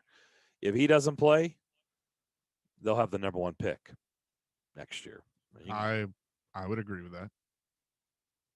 I don't think you're far off there. I mean, so you don't have a first pick, you don't have a second pick. Nope. You have a 3rd round pick, and you don't have any idea what we think it's not good for Deshaun Watson, but you can't define it. Right. You don't know what's going to happen legally. You may not for a long time. You don't know how the league is going to come down, and he doesn't want to play for you. Right. And his trade value has gone way down.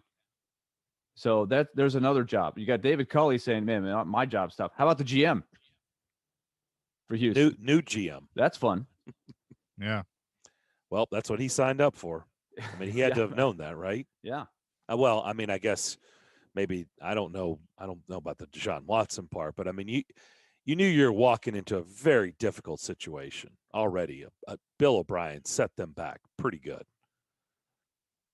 Let me talk to you about UFC 261 is this weekend. Yeah, there's a big title fight going on. Masvidal and Usman will put on a show the last time they stepped into the octagon, and they plan on doing the same thing this weekend. And DraftKings Sportsbook, the official sports betting partner of the UFC, is going to put you right in the center of this weekend's title fight. All you have to do is pick one of those fighters to win this weekend's UFC 261 title fight, and DraftKings Sportsbook will give you 26-1 odds. That's right. You bet $5 on either fighter to win, and if they win, they walk away with the belt. you cash $130. There's no better way to put your MMA knowledge to the test than to put your money where your mouth is, and that's download the top-rated DraftKings Sportsbook app right now and use the code 1025GAME when you sign up and turn $5 into $130.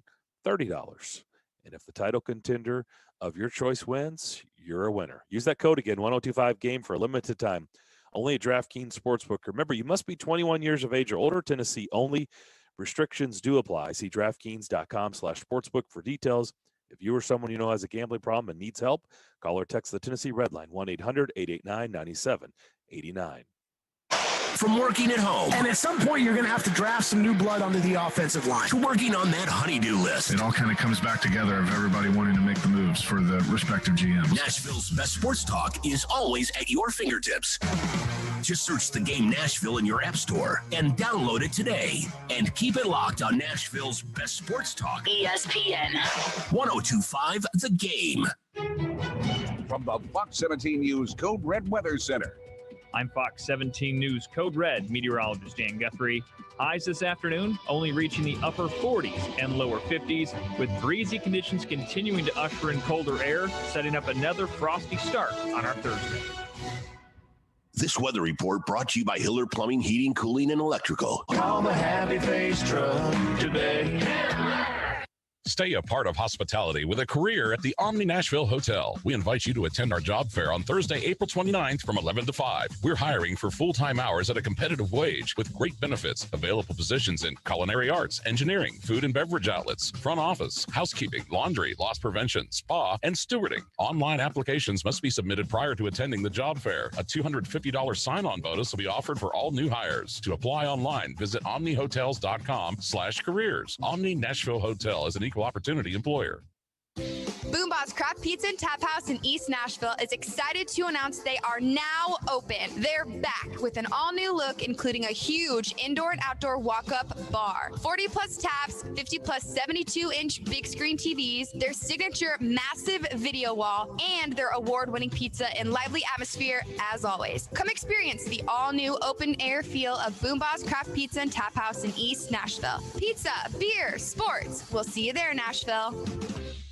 Every sports fan knows that game day is not complete without a tailgate experience. With social distancing in place, 1025 The Game and T-Mobile want to help you continue the tradition with a hockey home gating party. Listen weekdays for the keyword to text and win. Each week, we'll choose one lucky hockey fan to win the T-Mobile hockey home gating experience, complete with food, dessert from Nothing Bundt Cake, Dos Equis beer, and a prize pack from T-Mobile. You're bound to have the best home gate in the neighborhood. Happy home gating from 1025 The Game and T-Mobile. Hey, Smashville, it's Robbie Stanley, and I want to tell you about my friends at Spring Hill Heating and Cooling. They're locally owned and operated, and right now they're running a great tune-up special for one system for only $55. You heard that right. A great tune-up special for only $55. One of the many ways to save at Spring Hill Heating and Cooling, and right now you can get 6 months, no interest financing available on repairs. Spring Hill Heating and Cooling offering premium service without the premium price. Do yourself a favor and check them out at springhillac.com, your proud partner of Smashville Live.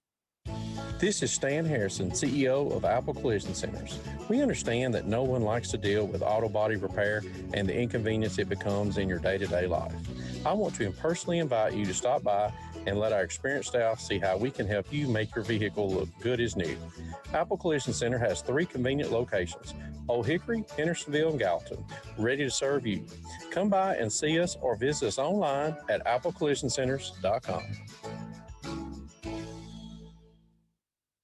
Jared Stillman. Dad, why are we doing this? Because I said so. That's how Mike Vrabel is running the operation, at least with the fans. And company. Getting the because I said so answer doesn't give us anything. Tune in Stillman and Company for your drive home. Weekday afternoons from 2 to 6 on Nashville's best sports talk. ESPN 1025 The Game and the Game Nashville app. If you've missed any of today's show, just search Darren, Daunic, and Chase on Apple, Spotify, or on your favorite podcast platform.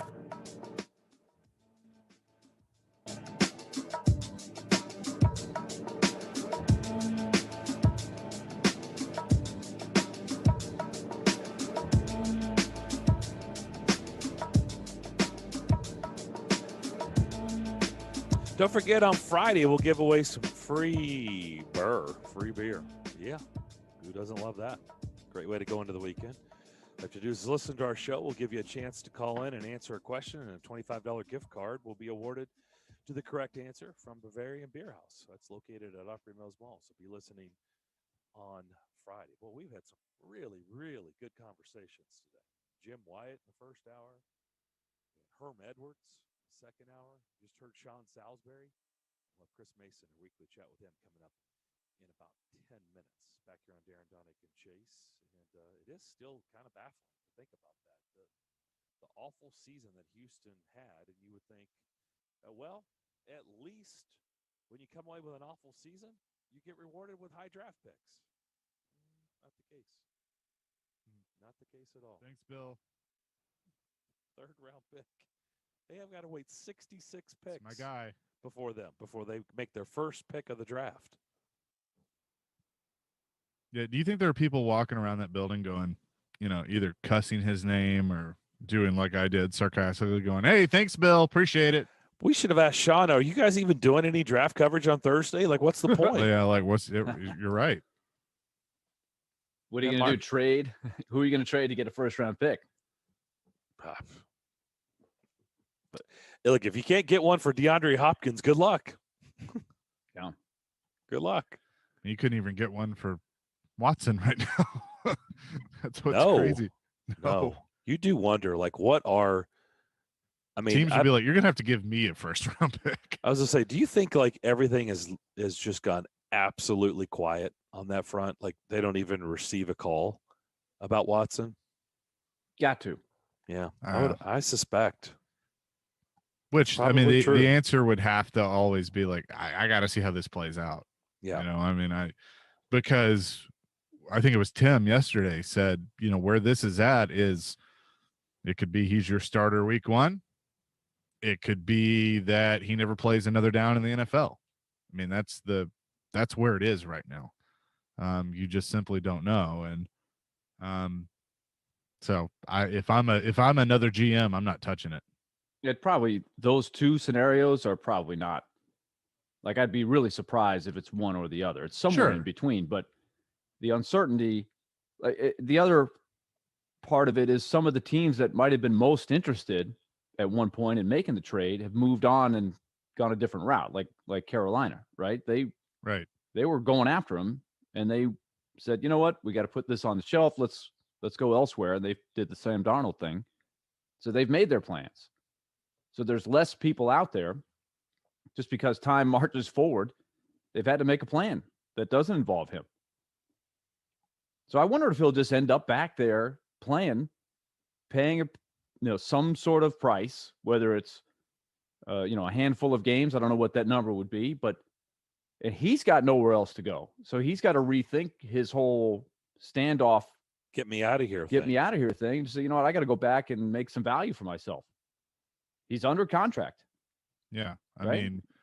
If he wants to play this year and if he's afforded the opportunity to play this year, he's going to have to play for them. The Houston Texans. Yeah. He's going to have to play for them. I have to believe that's going to create an awkward relationship no matter what, right? Big time. It's got to be awkward.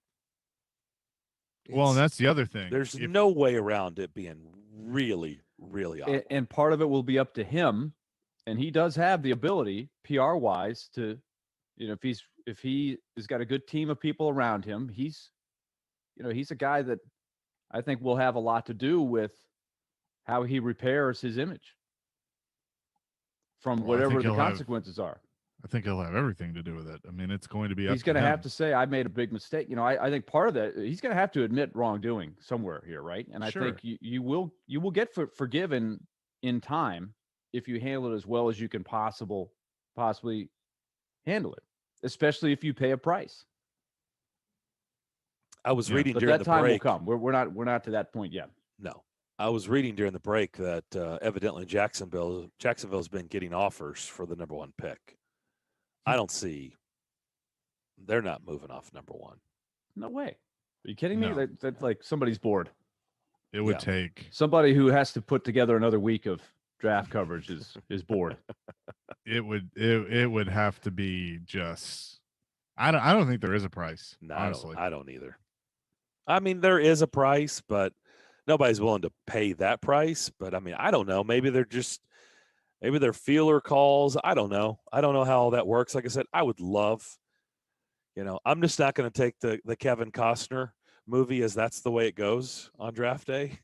Wow.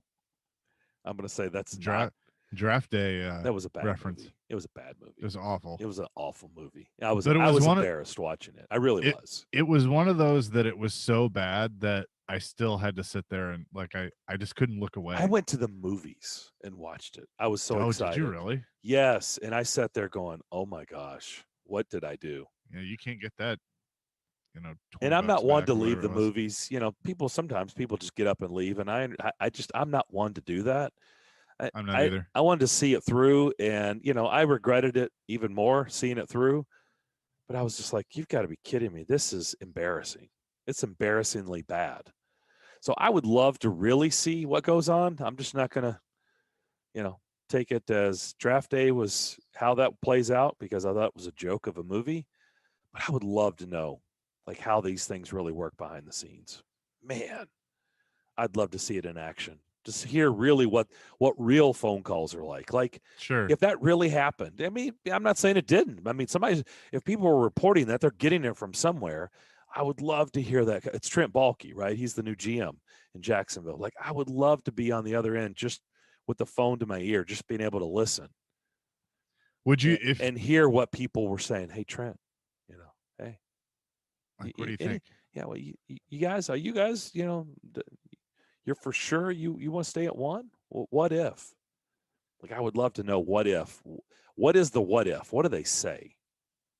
I would love and this would never happen, but if basically you find a team and a GM that agrees to it and you say, none of this is going to be released for 3 or 4 years, something like that. It'll go in the vault. You just let us come in, have the all access, do those things. And then it's because, you just let a lot of time pass by. That would be the only way I would see it would have anywhere near a shot of happening. And I don't even think that has much of a shot, but I'm with you. If you could get you would do it access. like The Last Dance, right? That there was a lot of stuff that I don't think they would have been comfortable showing in 1999 or 2003, True. But 20 years later, it's water under the bridge. It's just fun stuff. Maybe that's the way to do it. Is it water under the bridge? Yeah. It is. At the end of the day, really, does it affect people's lives at all? Did that affect anybody's lives? All that they put out there was entertaining for a while. Though. What's that? A lot of grudges held in that, though. But that was the case anyway, I think. Sure. All right, we'll come back, switch gears, talk a little hockey.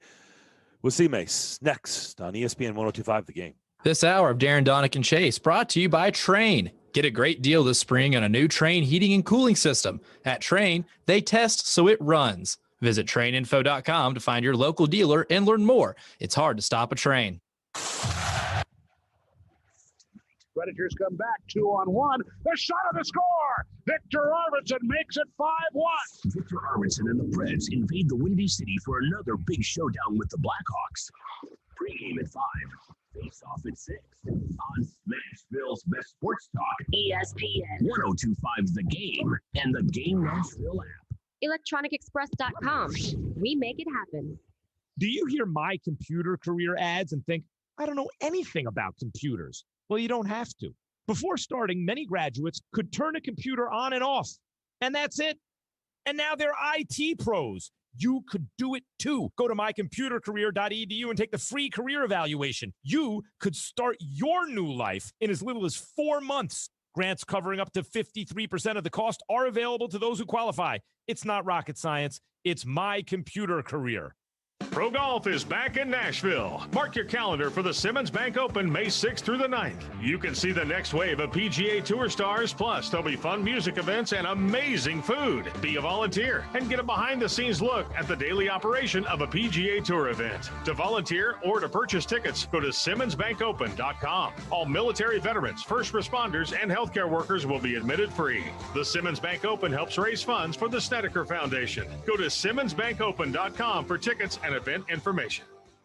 Tired of overpaying for out-of-date office phones? True mobility is crucial in today's work environment. Take your office phone to your house, connect to the internet, or through mobile apps, and stay connected to employees and customers seamlessly. Get auto attendant, video calls, voicemail, music on hold. An IP phone system from TechCore makes communication possible anytime, anywhere. Stop wasting time and money. Contact Jamie Wolf at TechCore today at techcore1.com or call 615-410-4550. That's 615-410-4550. IP work phones can save money, make communication easier, and protect you from ransomware. Just back up your computer through your phone. Contact Jamie Wolf at TechCore. He can show you how. Go to techcore1.com. That's techcore1.com. techcore1.com. Or call 615-410-4550.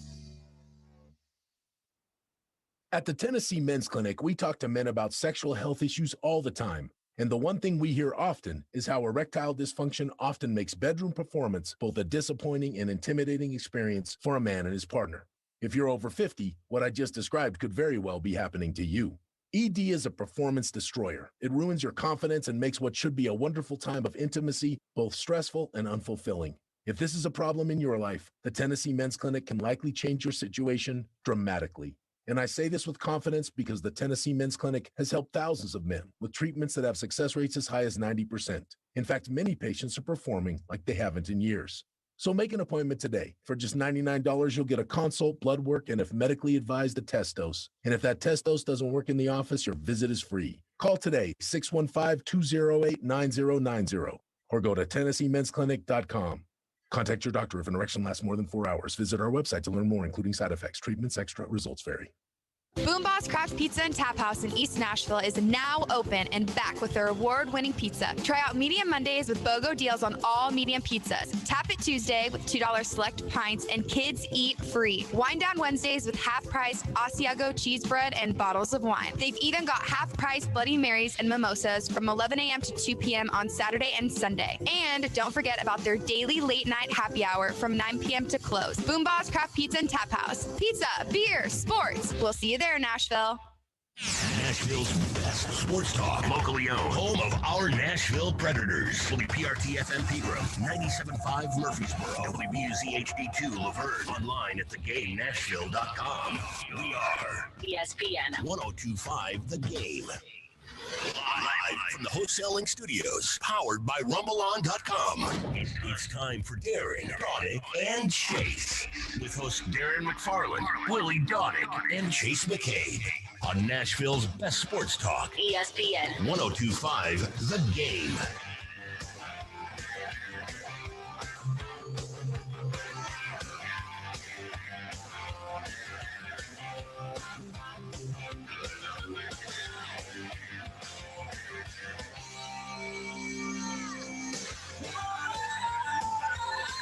Final hour, Darren, Daunic, and Chase on this Wednesday afternoon. Hope everybody's having a good day to this point. It's time to text. Get your fingers ready.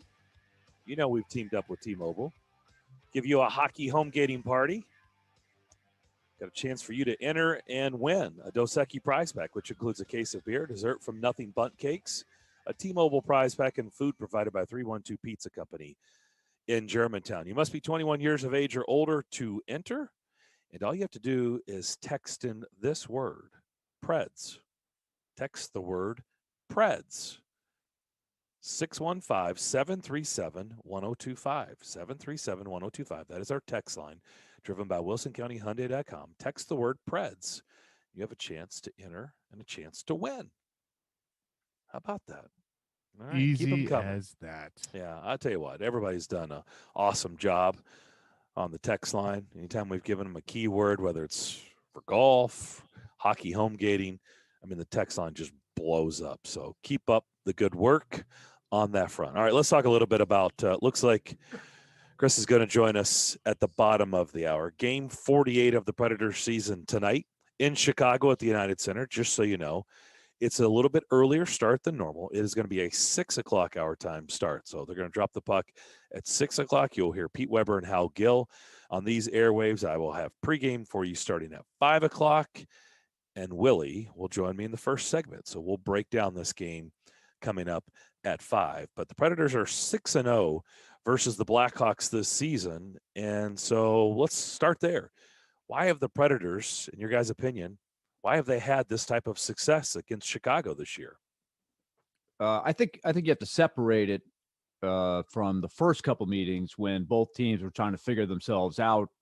Chicago had some COVID issues. Nashville was still discombobulated, but managed to win the first two. But I think in the recent matchups, what's jumped out to me is Nashville has done a good job with their defensive game plan. You know, the formula that they came up with in mid-March, it's a well-told story. When they had all that firepower out, they figured it out, that they have to play the way John Hines has been preaching all along. You know, it just started to come together with that structure, that 5-man game, playing as a team and not giving up easy stuff. Limited odd man rushes, limited breakaways going the other way, better penalty killing. And that has shown up, I think, against Chicago. And Chicago at the same time has not been as strong. I think most people who cover the Blackhawks would say that they were indeed overachieving early in the season, and they've come back to earth a little bit. That being said, these two games are so big and they could go the other way. Malcolm Subban is going to get the start tonight for Chicago. Lankinen has, I think, regressed just a little bit. Maybe the workload's getting to him. Subban's last game was a shutout. Now, he came in relief and kept the Predators off the board the other day. He played a good game against Nashville in Chicago on that Sunday night game. Nashville got the win, the Roman Josi game-winning goal, but I thought Subban played well in that game. So a little twist by Chicago tonight, and I wasn't surprised. I think, I don't know how you guys felt, but I felt like, Nashville really got to Lankinen the other day. Surprised. And because I had kind of had a feeling you were going to hear that today, that Subban would be in. No, I'm not surprised at all. And I suspect tonight is going to be the toughest matchup that the Predators have had. Exactly where I was going. I think this game is going to be difficult because Chicago knows. I stated this earlier, Willie, when you weren't with us. Chicago loses these next two games. I'm willing to say it. In regulation, I think they're done. I agree. You look at the rest of their schedule, 8 points behind the Predators and the rest of their schedule. They have 3 games in a week, just like they're doing against Nashville this week. 3 games in a week against Carolina in Raleigh. And you're 8 points behind the Predators after, this series. If they were to lose the next 2 in regulation, I just think you can write them off. You can cross them off the list. They're done. So, Chase, that's exactly where I was going. I agree with you. I think they're going to get Chicago's absolute best tonight. I think you're dead on. And I think they've been saying it. You heard their coach say we probably need to win the next 2 to realistically have a chance, because there's the Stars in there too, right? And the Stars are now the team that I think, if you look at the percentages with the games they have left, they're probably the favorite. They probably have the biggest chance to grab that 4th spot. So Chicago not only has to fend off Nashville, come from behind against Nashville, but they've also got to overtake the Stars, so who are now ahead of them in the standings. So I agree with you guys. This is Custard's last stand here. You're going to get the absolute best Chicago has. They're going to empty the tanks. Yeah, I mean, it's what they have to do. And going with Subban, he's got 6 career starts, career games against Nashville, and his numbers aren't bad. Good. I was going to say it's probably pretty good. I don't 2.5. know it.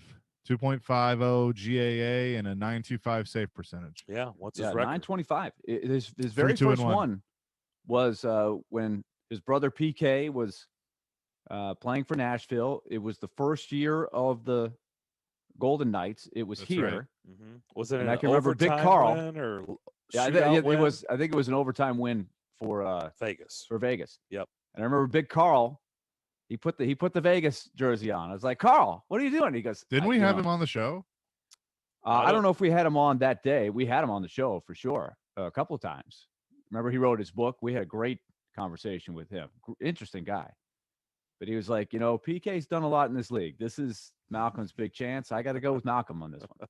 It's like, all right, at least, so you see some parents, they go neutral. They don't want to be shown on TV with colors of either team. But Carl's like, no, I'm going with the Vegas jersey tonight. Tonight's about Malcolm. That's funny. It looks like we have made contact with C. Mason. Let's bring him in. Chris Mason. Oh, he's ready to go? Wednesday, All brought right. to you by Coleman Call the Tractor, bullpen. Tennessee's largest Kubota dealer, and Smoky Mountaintops, the exclusive partner of the Nashville Predators. Visit SmokyMountaintops.com. We were just talking about this game tonight, and the three of us feel that the Predators are going to get Chicago's absolute best game of the season tonight because, time is running out for Chicago. You lose again in regulation. Now you're 6 points behind Nashville, and every loss is going to mount.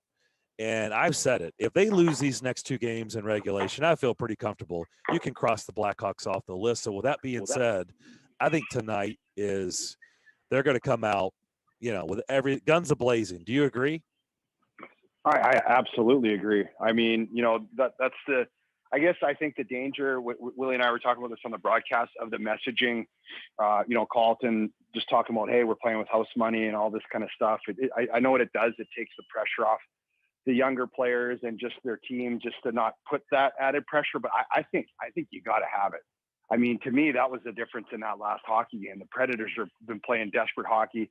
They have a goal. They're trying to get in the playoffs.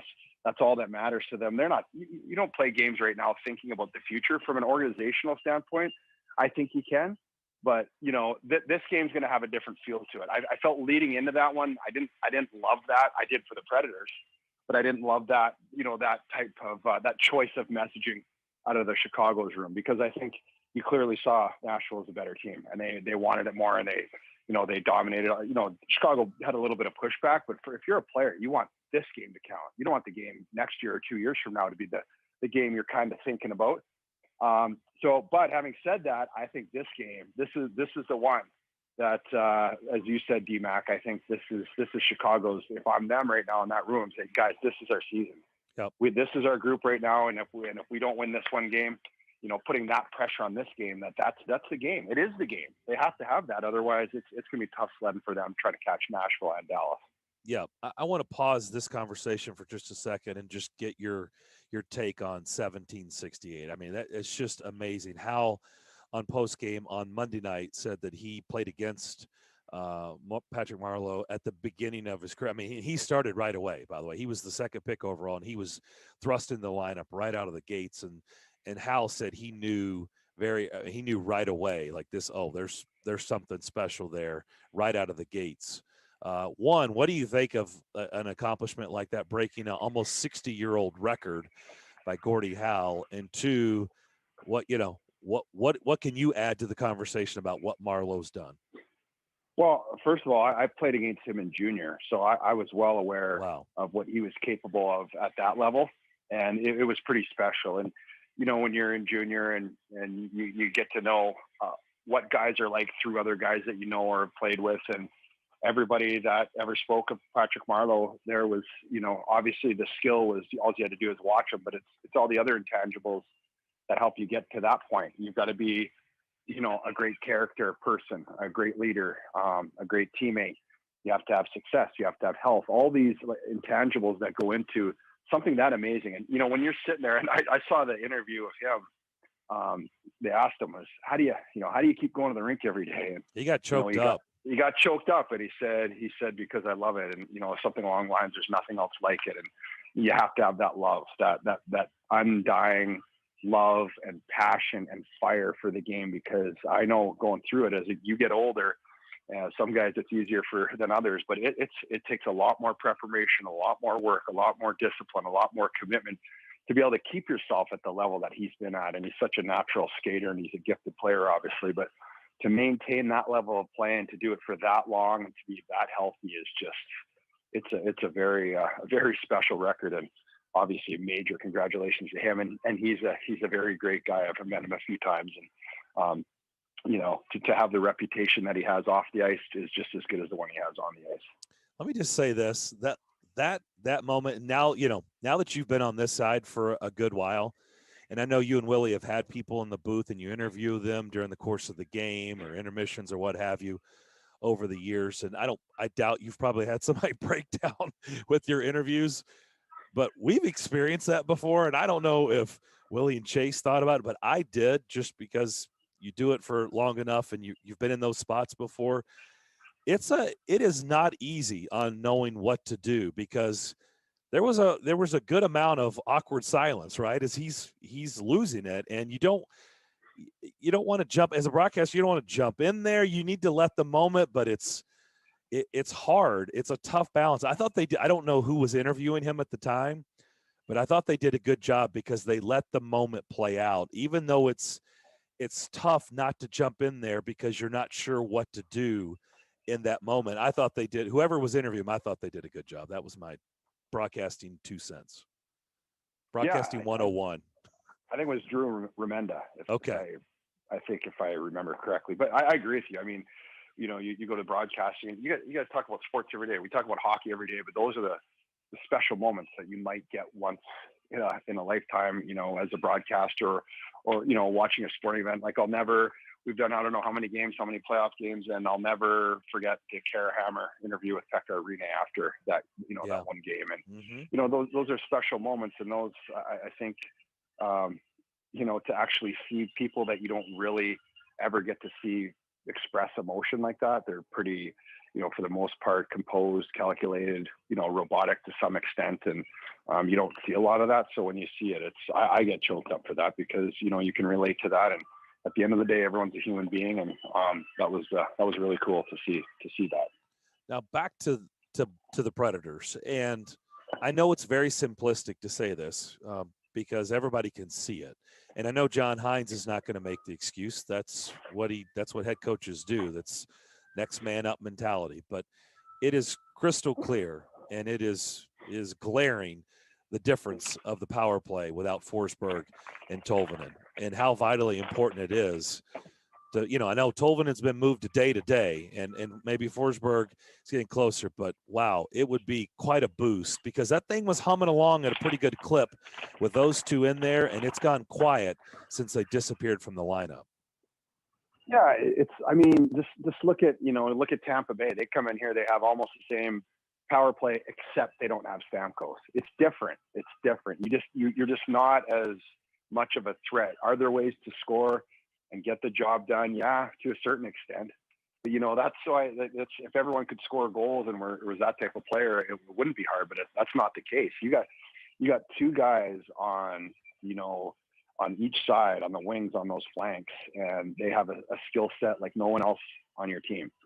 So you can do it. There's ways to maybe get by, I would say, and maybe be a bit better than they are right now, which is completely simplifying it and making sure that every opportunity that you have to get a puck to the net, that you're doing that you're working extra hard to get set up, because you're going to have to outwork the penalty kill, because you don't necessarily have as much skill up top in that three-man, umbrella where they would have Tolvanen and Yossi and Forsberg. So, there is a way to do it, but it's definitely harder, and it's almost impossible to have that much success when you don't have those types of players, especially two of them.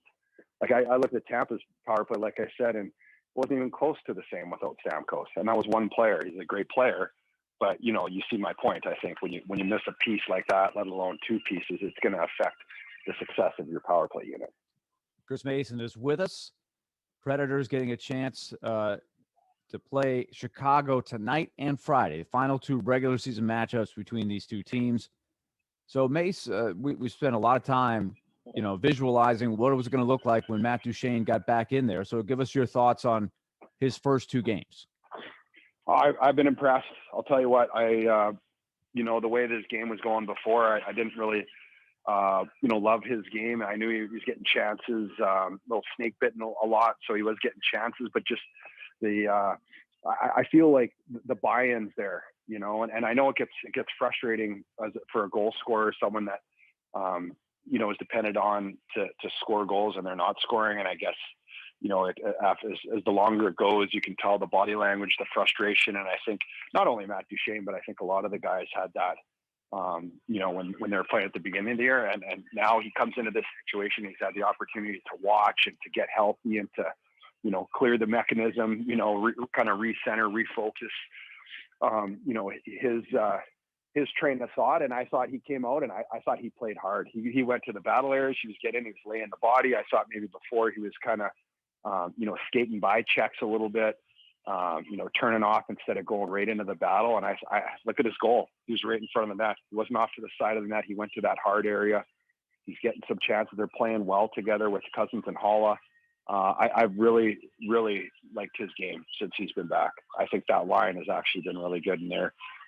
They're out there buzzing and they're working hard. And I think that's the key to his game. He's got to work hard and play, get a little bit dirty out there. I know you're a skill guy, but he scored a goal because of it. So I think so far I've been really impressed. Another guy that I think is so important in the big picture is Luke Cunnin. You trade a really good player in Nick Bonito to get him. He's still very young. Sometimes I have to remind myself that because we look at Tolvanen and rookies, and there's been so many rookies that have played. Luke Cunnin's played in the league for a few years, but he's still in his early 20s and still has some developing to do. But I feel like he's really playing well right now. We noted him as one of the top stars of the game. I can't remember if it was one or two, but he's played maybe his best against Chicago. So he's a guy I'm watching tonight. Yeah, you got to keep an eye on him because, it's like we just talked about Matt Duchene. A lot of these guys coming in, we didn't know a ton about. The book on Cunnin was he was, he's a gritty kind of power forward type of player. He wouldn't shy away from the rush stuff, but he also has a good skill set. He's got a knack around the net and he can make plays. And, coming to a new team and there's so many guys that were doing the same thing. It just didn't seem to materialize right away. And then he got hurt. And I think he came back for a bit and got hurt again. And, it's tough, but since he's been back this time, I think we're starting to see what kind of player Luke Cunnin really is. And it's something that I like. And it's something that, the Predators in the offseason wanted to address for their identity moving forward as an organization and as a team. And as you mentioned, I have to do that too. I always forget, how young he is. So his best is ahead of him. So the fact that he's getting to that level right now and he's playing that way, I think is very promising, for this year, obviously, because he's contributing offensively every single game. And you're starting to see that physicality. He gets in there, he doesn't back down. He had a fight a few games ago. He kind of does it all, and he's making things happen out there and, getting in on the forecheck and doing all the things that, we expected him to do at the start of the year. But, now that he's got a chance to get adapted and everyone's had to go through, so much mental anguish, I think, this season. First of all, you get traded and you have all the COVID protocols and the testing and everything's new again. And it takes a while sometimes. And I'm not saying that's why, but, a lot of these guys had to go through a lot of transition and change. And now you're starting to see what kind of players they really are. Yeah, I don't know if you just mentioned this, but or not. But remember, he had the contract negotiation too that went into training camp before he actually got on the ice and started to get so there were so many moving parts. It's interesting. Granlund and Holla would also fit into that category. They had a lot going on in their lives, right, as they joined the team. So looking back on it, you want it to come together so quickly, right? But the reality was, it probably was going to take a little time. But I like to see how all of this stuff is gelling at the right time. And hopefully that will mean the best chance for success in these final 9 games. Yeah, assistant coaches, all of those things that we've discussed a lot, Mace. Dan Heino coming in, Todd Richards.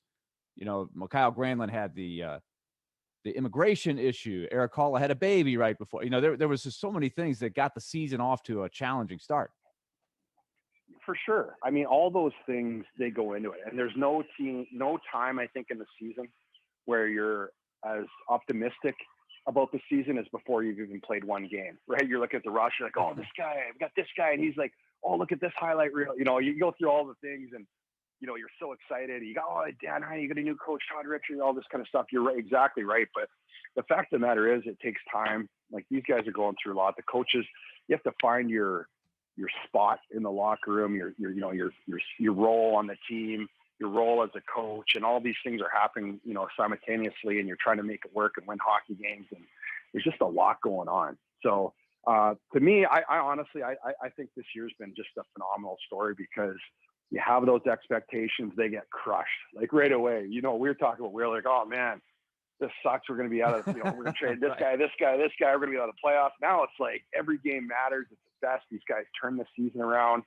They're playing hockey that we can all be proud of. They're they're working hard. They're, hanging their hat on their identity, and, just the character wins. They stick together. Everyone's contributing, and it's such a much better feel. And I just, it's just such a contrast from the way it was, a couple months ago. But that's why sports is a beautiful thing, because, you get all those emotions in there. And now, especially with the way the guys are playing, and they've went through all those things, they've been through all those adjustments and transition, and now they're together as one. And it's pretty cool.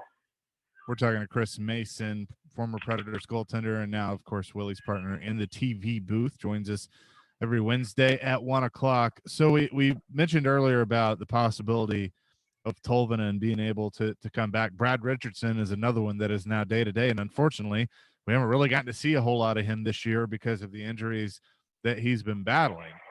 You already got to make the decision of who comes out of the lineup once Tolvanen's ready, and then once Forsberg's ready. Those two guys are going in there, but what is kind of the balance of, Brad Richardson would probably fit right in with the Herd or the Beast line, but you don't want to take any of those guys out right now because of the way they've been playing. So how difficult is it, to kind of have those discussions within the room and from the coaching staff's point of view to basically look at a player and say, hey, just be ready whenever we need you? Oh man, I don't know. That's tough. It's, look at that systems line. Like, who do you take off? I don't know that you can right now, the way that they're playing. I'm not touching it. Right, because you're putting up. John Hines starts him the other game, gets him going in the third period. They get a big goal, and Chicago's in one. After that goal is pretty much game over, right? So I don't know, but what it does is the guys that are on the roster and they're in that lineup, they know that they gotta bring it, because you have a guy who, in my opinion, is a great stretch run, dependable playoff type of a player in Brad Richardson that. He's been there before, so they can do it. He's played well for us in his short time here, and we've seen, we knew what he was like from his career, and obviously he's a veteran guy. So it's a guy that the coaches will trust. But there's going to be some tough decisions. I really don't know what he's going to do. And again, it's going to be a fluid situation. It's probably going to be a game-to-game thing, maybe based on matchup, maybe based on performance. I don't know, but it's going to be tough. I guess it's a good problem to have, but I'm just glad I don't have it. Absolutely. What, we've talked to you many times. You've been a starter, you've been a backup.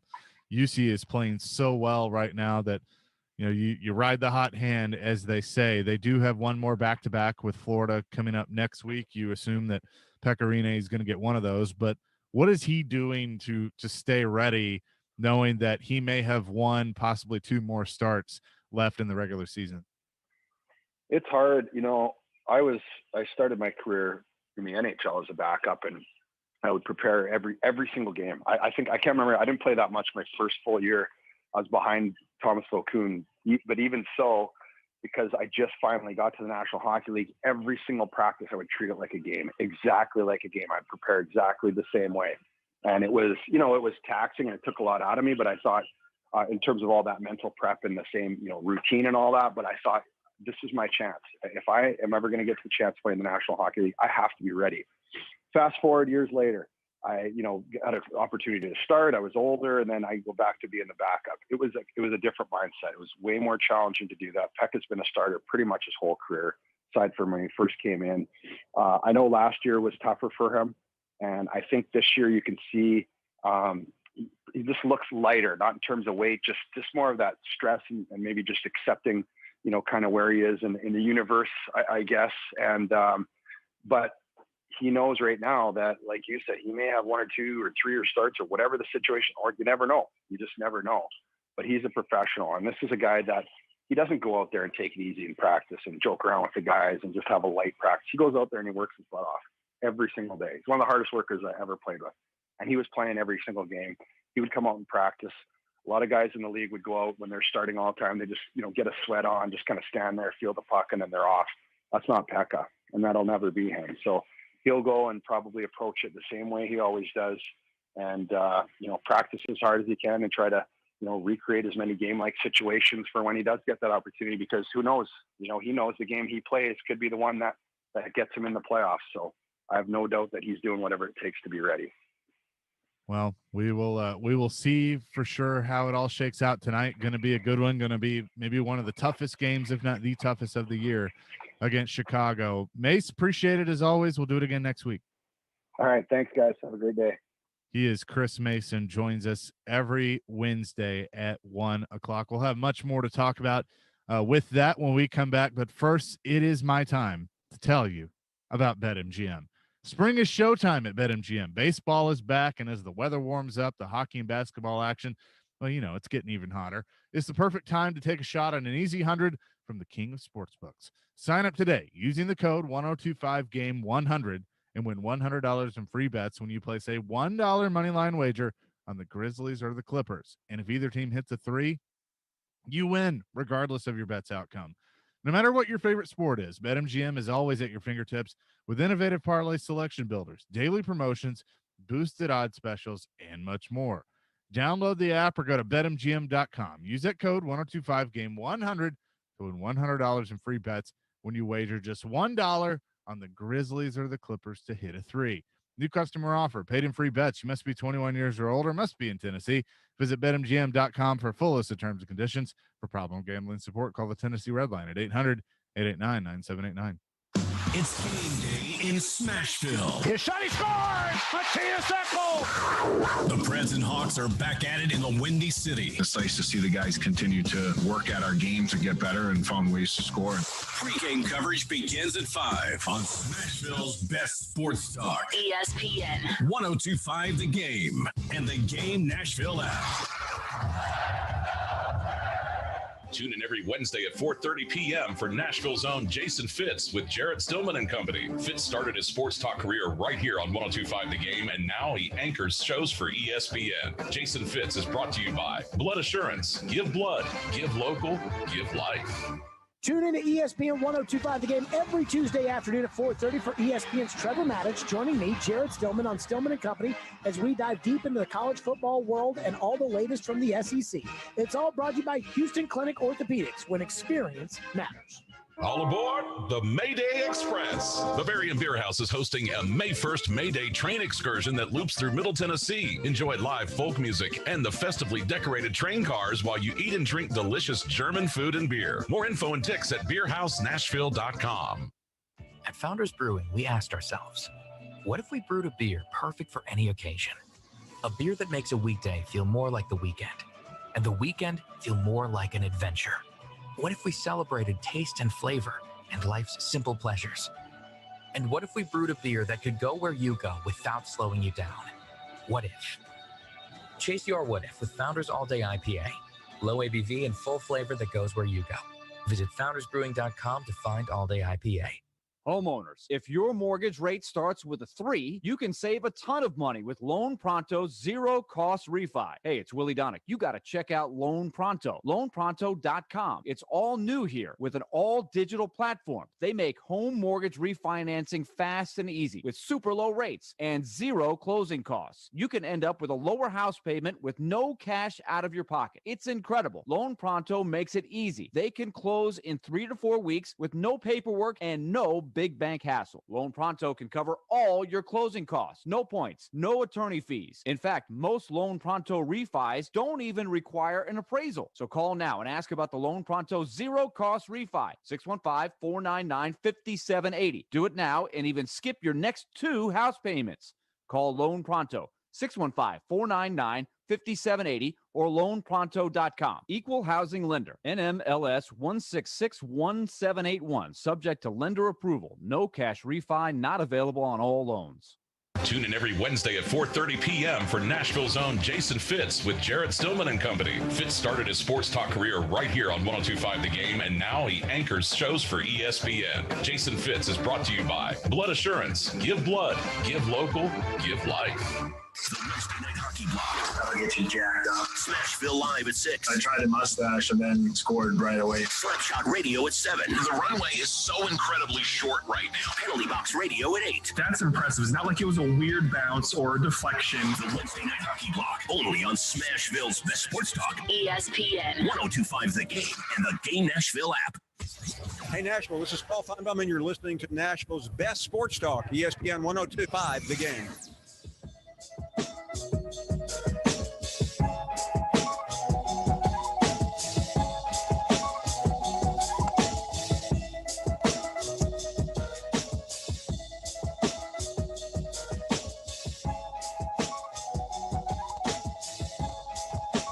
Back here on Darren, Daunic, and Chase.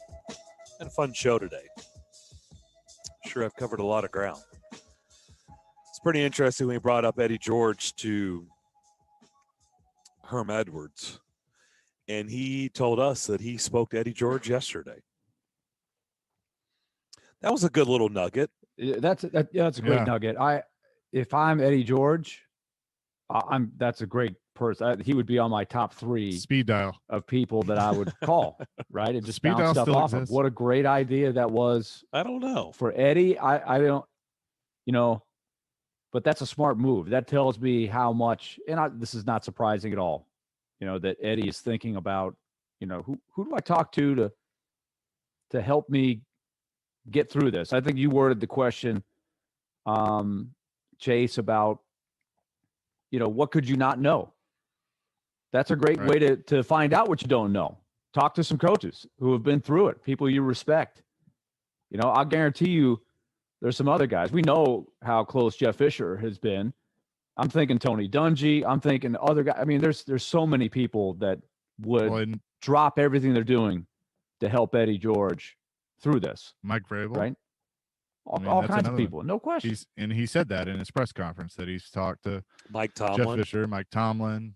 So he certainly has a sounding board. Luke Fickell. Luke Fickell. Guys that he knows, that he's comfortable with. And that's what he's going to have to do. But I think the biggest thing for not just a coach, but for anybody going into something, know what you don't know and be willing to admit and use that phrase. You know what? I don't know. I'll find out, but I don't know. It's okay not to know everything. But wasn't it great how Herm can boil it down to just the basic core principle? He said, what are you when you're a head coach? He said, I wrote it down. You're an information gatherer and you're a knowledge provider.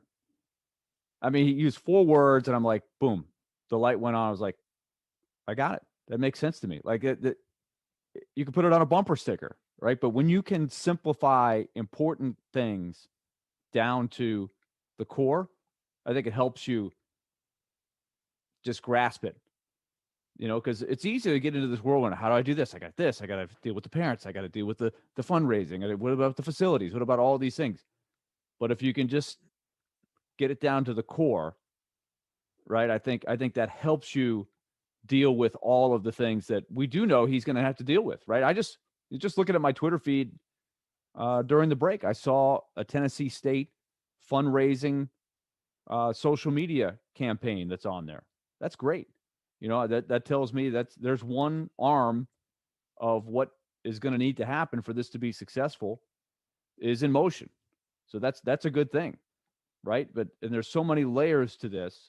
It's going to be a great challenge. It might be more challenging for him to do this than it was to run the football, right? In a lot of ways. Oh, I think it's definitely going to be.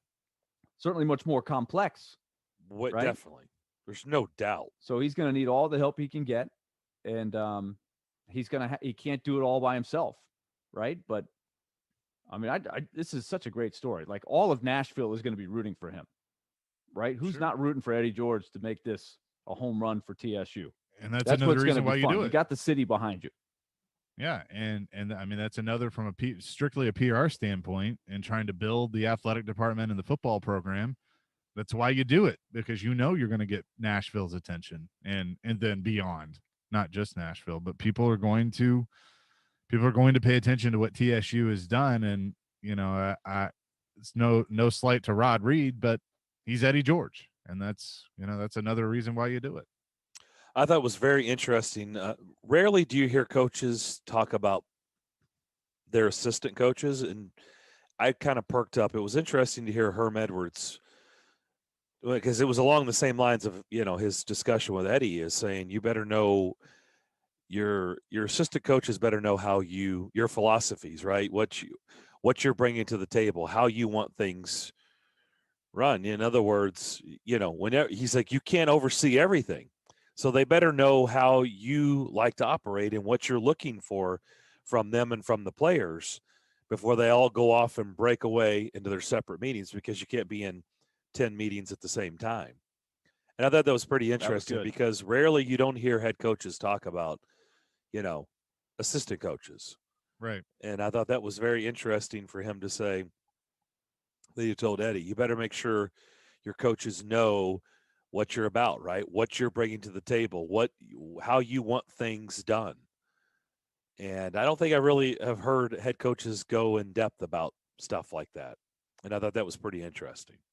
Well, because you have to all know what you're selling, and you have to be selling the same thing. And the head coach is the one that decides, this is how we're going to sell it. And so you got to have everybody know that and be on the same page, because kids are smart. They see right through it. If one guy doesn't believe what you're selling, then how is it that anyone else is going to believe that? So you just gotta all be on the same page. But he will, and he'll have the right staff. That's one thing we talked about when this rumor got out there before it became official, of, okay, well, get the right people there, and I think that'll certainly help. So, well, I mean, he better, because it's vitally important, especially for a first time ever. Like, your staff is just so incredibly important. I've said it before on the show. I think that was something, and he got an unfair advantage because of how it all went down and the timing of it. But I think Mike Munchak could have worked, but I didn't agree with some of, I did not think he had a great staff. And like I said, I know a lot of it, he was behind the 8 ball when he took over because of the timing, but I think he could have done a better job in his staff department. There were just a lot of coaches that it could have been better. And I know some stuff behind the scenes. I know suggestions that were given to him on people he should have hired, and he chose not to. And that was a huge mistake. And I'll leave it at that. But, it's not easy. And that it is a big part of it. Hiring a good staff is a big part of it. It's, like I said, it's something that's not discussed a ton, but is so critically important. I mean, and you what look kind of at resources are you given to hire the staff? That's a big part of this. And I don't know. Well, I think he's going to have to get creative. I mean, I think that's what we've talked about from the day of that press conference. I mean, I think Eddie George is going to have to probably go after some people, not all, but some people are going to have to be brought in on, hey, you've made your money. We're close. You've got nothing going on right now in your life. You're looking for something to do. You're looking for a new challenge. You're not taking this job for the money. Can you go, you want to come help me out? I mean, there's going to have to be some of that, because we know TSU, this is not, unlimited budget. This is not, I mean, I don't even know what the budget is. Is there a budget? I don't know.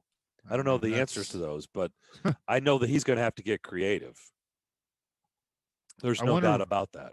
I wonder when we're going to start to, hear more, like some actual hires. I mean, I know he said in the press conference he's got to talk to the current staff. I don't know their contract situations.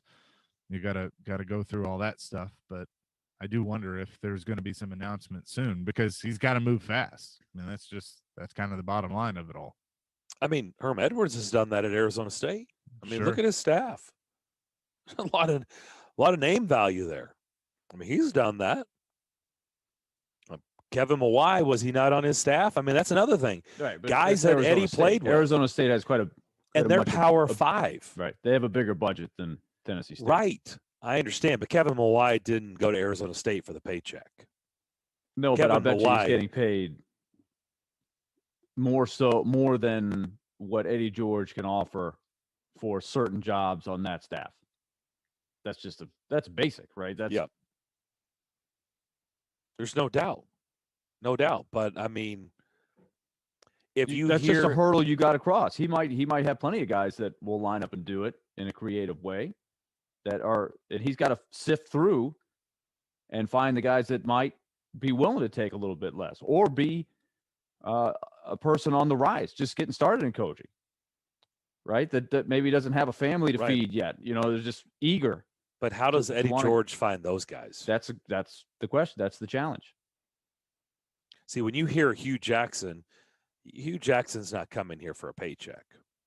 Hugh Jackson's coming here because Eddie's asked him, and he doesn't have anything going on right now. That's why Hugh Jackson would be here. Right. He's not coming for the paycheck. And so now let's take Hugh Jackson. Let's say he is totally cool with, all right, Eddie, you don't have to pay me anything. Pay me expenses, whatever. We have our deal. Now Hugh Jackson's got to be able to take everything he knows about playing successful offense in the NFL, and that's got to translate to Tennessee State. He's got to teach a college kid how to run that offense. He's got to understand what their strengths are and how much they can absorb and how much can they do. Like his quarterback may be not capable of doing things an NFL quarterback used to be able to do in his system, right? That's the great challenge for Hugh Jackson and anybody else he brings from a NFL staff. Not all coaches can make that transition. Nope. Some will do it perfectly. Yep. So these are all just great challenges that are going to have our attention. There's no doubt about it. I want to talk to you about my friends over at Cool Springs MD. I've been going there for years. They've been helping me for years improve my quality of life, and I hope you want that like I do. They've made a lot of you healthier and happier over the years. They've been in this market since 2007. Dr. Jeffrey Lodge is the board certified physician over there. His wife, Daphne, is the registered nurse, and their experienced staff can help you in a variety of ways. They've got a state-of-the-art facility out there in Cool Springs at 1642 Westgate Circle. You'll see for yourself. They house a lot of things under one roof. And if you need to talk to them about weight loss management, maybe you've tacked on some unwanted pounds here lately that you would like to get rid of, well, they got programs and products and people that can get you headed in the right direction. Rejuvenation. Your appearance should always be important, and it gets tougher as we all age. But you can discuss with them about PRP, hair removal, Botox. They do it all in that category. And hormone therapy. Maybe you've been feeling a little bit off these days and you're trying to figure out why. Why don't you have that energy that you've been accustomed to most of your life, or that drive? It's just been off. Or you've had mood swings and you're like, what is going on? Well, have them check your levels. If they've dipped or they've dipped to an all-time low, that could affect you in some or all of those categories. You can talk to them about BHRT, testosterone, estrogen. It's all there at Cool Springs MD. If you need to schedule a consultation or an appointment, dial this number, 615-283-7291. That's 283-7291. You can always go to their website and learn everything about them by going to coolspringsmd.com. From working at home. God, 17 games is so idiot. I hate the NFL. To working on that honey-do list. It's like you look around and go, what is happening? How does this happen? Nashville's best sports talk is always at your fingertips. Just search The Game Nashville in your app store and download it today. And keep it locked on Nashville's best sports talk. ESPN 1025 The Game. From the Fox 17 News Code Red Weather Center. I'm Fox 17 News Code Red meteorologist Dan Guthrie. Highs this afternoon only reaching the upper 40s and lower 50s, with breezy conditions continuing to usher in colder air, setting up another frosty start on our Thursday. This weather report brought to you by Hiller Plumbing, Heating, Cooling, and Electrical. Call the Happy Face Truck today. Pro Golf is coming to Nashville this May with the Simmons Bank Open. Text us the keyword golf to win a weekend pass for 4 to enjoy the event in style, including food and drink, plus a Predators gift pack, including polo shirt, balls, and umbrella. Text the keyword golf to 615-737-1025 and enter to win. If you've been thinking about remodeling your home's kitchen or bath, contact the countertop experts at Smoky Mountain Tops. Willie Daunic here, and we installed Smoky Mountain Top surfacing in our kitchen years ago. It's remained durable and super easy to clean up. Smoky Mountain Tops is proud to offer the new prestigious Vidara quartz for your kitchen or bath countertops. Vidara surfaces are ideal for use in almost any interior application. Check out the stunning new Vidara quartz shown at Smoky Mountain Top Studio. Contact the pros at Smoky Mountain Tops. Quality, service, and dedication. Visit SmokyMountainTops.com. Sex is amazing. It's a time of special intimacy that happens between two people who enjoy being with each other. But erectile dysfunction ruins sex, often making what should be a very special thing a time of frustration and embarrassment for both you and your partner. This is Kim for the Tennessee Men's Clinic, and if you have ED, it's time to make the call. ED is simply a medical condition that affects half of men over age 50, with younger men affected as well. If you're one of those men, trust me, sex can still likely be amazing for you. At the Tennessee Men's Clinic, we offer treatments with success rates as high as 90%, even if pills and herbals don't work for you, and often regardless of medical condition. Which means if you're like most men, you can have great sex again. So get treated at the Tennessee Men's Clinic and get your sex life back. For just $99, you get a consult, blood work, and if medically advised, a test dose. And if that test dose doesn't work in the office, your visit is free. Call today, 615-208-9090, or go to TennesseeMen'sClinic.com. Contact your doctor if an erection lasts more than 4 hours. Visit our website to learn more, including side effects. Treatments extra. Results vary. Nashville Sounds Baseball is back, and you can hear every game this season on ESPN 94.9. It's been over 500 days without professional baseball in Nashville, and First Horizon Park is ready to welcome you back safely. Tuesday, May 11th is opening day as the club hosts Memphis, and with new ballpark safety policies, the ticket availability is going to be extremely limited. Alternative ticket options include booking a luxury suite for a night of Sounds Baseball, or watching the game from the relaxing patio at Third and Home, Nashville's newest sports bar. See you at the ballpark for Nashville Sounds opening day, May 11th. Go to NashvilleSounds.com for more. Goodyear knows the importance of keeping momentum as you head down the stretch. Momentum starts with movement. It's pulled from the air like a contested rebound. Momentum builds with steals and fast breaks, and is proven by deep threes as the shot clock expires. Momentum is how we change the game, and now it's time to discover where it can take us. Goodyear, more driven. Robbie Stanley. I feel like this could be the start of something special. Joe Rexroad. I think it means that we've got, like, the toilet bowl competition is very strong. Get your morning started with Robbie and Rexroad every weekday from 6 to 10 on Nashville's best sports talk. ESPN 1025 The Game and the Game Nashville app. Interact with Darren, Daunic, and Chase. Call or text the show at 615-737-1025. Driven by WilsonCountyHyundai.com. Hit the road, Jack. Don't you come back no more, no more, no more, no more. Hit the road, Jack. Tom Pelissero just tweeted out that the proposal to change the jersey numbers has passed per a source. So get ready for single digits in the NFL. How about that? I don't know. I guess at the end of the day, I don't matter. Yeah, I don't care. For all the people who have strong opinions about it, whatever. I mean, okay. But just wanted to pass along. It has passed. A pretty cool little thing with Kevin Harvick's 8-year-old son tonight. Yeah. So the Pro Invitational Series that NASCAR started last year during the pandemic on iRacing, they are doing it again. They're going to have a 10-race season. They had their first one at Bristol a few weeks ago. They will run Talladega tonight on and you can watch on FS1. But 8-year-old Keelan Harvick, who has begun his racing career, much to the chagrin of his mom, but dad has been helping him. He's going to run with the Cup guys on iRacing. They got a rig set up for him. Hunt Brothers is going to be on the car, and pretty exciting stuff that he's going to run around Talladega on the video game is what it is with his dad and the rest of the Cup series. So there's a few Cup drivers that won't be able to make it tonight because they're actually in Nashville doing a tire test. But pretty cool that Keelan Harvick at 8 years old is going to be able to do that. So I'm curious to see how he does. So he's going to run I think it's the 92 or 62. The 62 is going to be the number he's going to run. Interesting. Yeah. So it should be fun. Well, good luck to him. Yeah, I hope he does well. 8 years old. Wow. Yep. So I mean, should be fun. Did she really think that wasn't going to happen with their son? Really?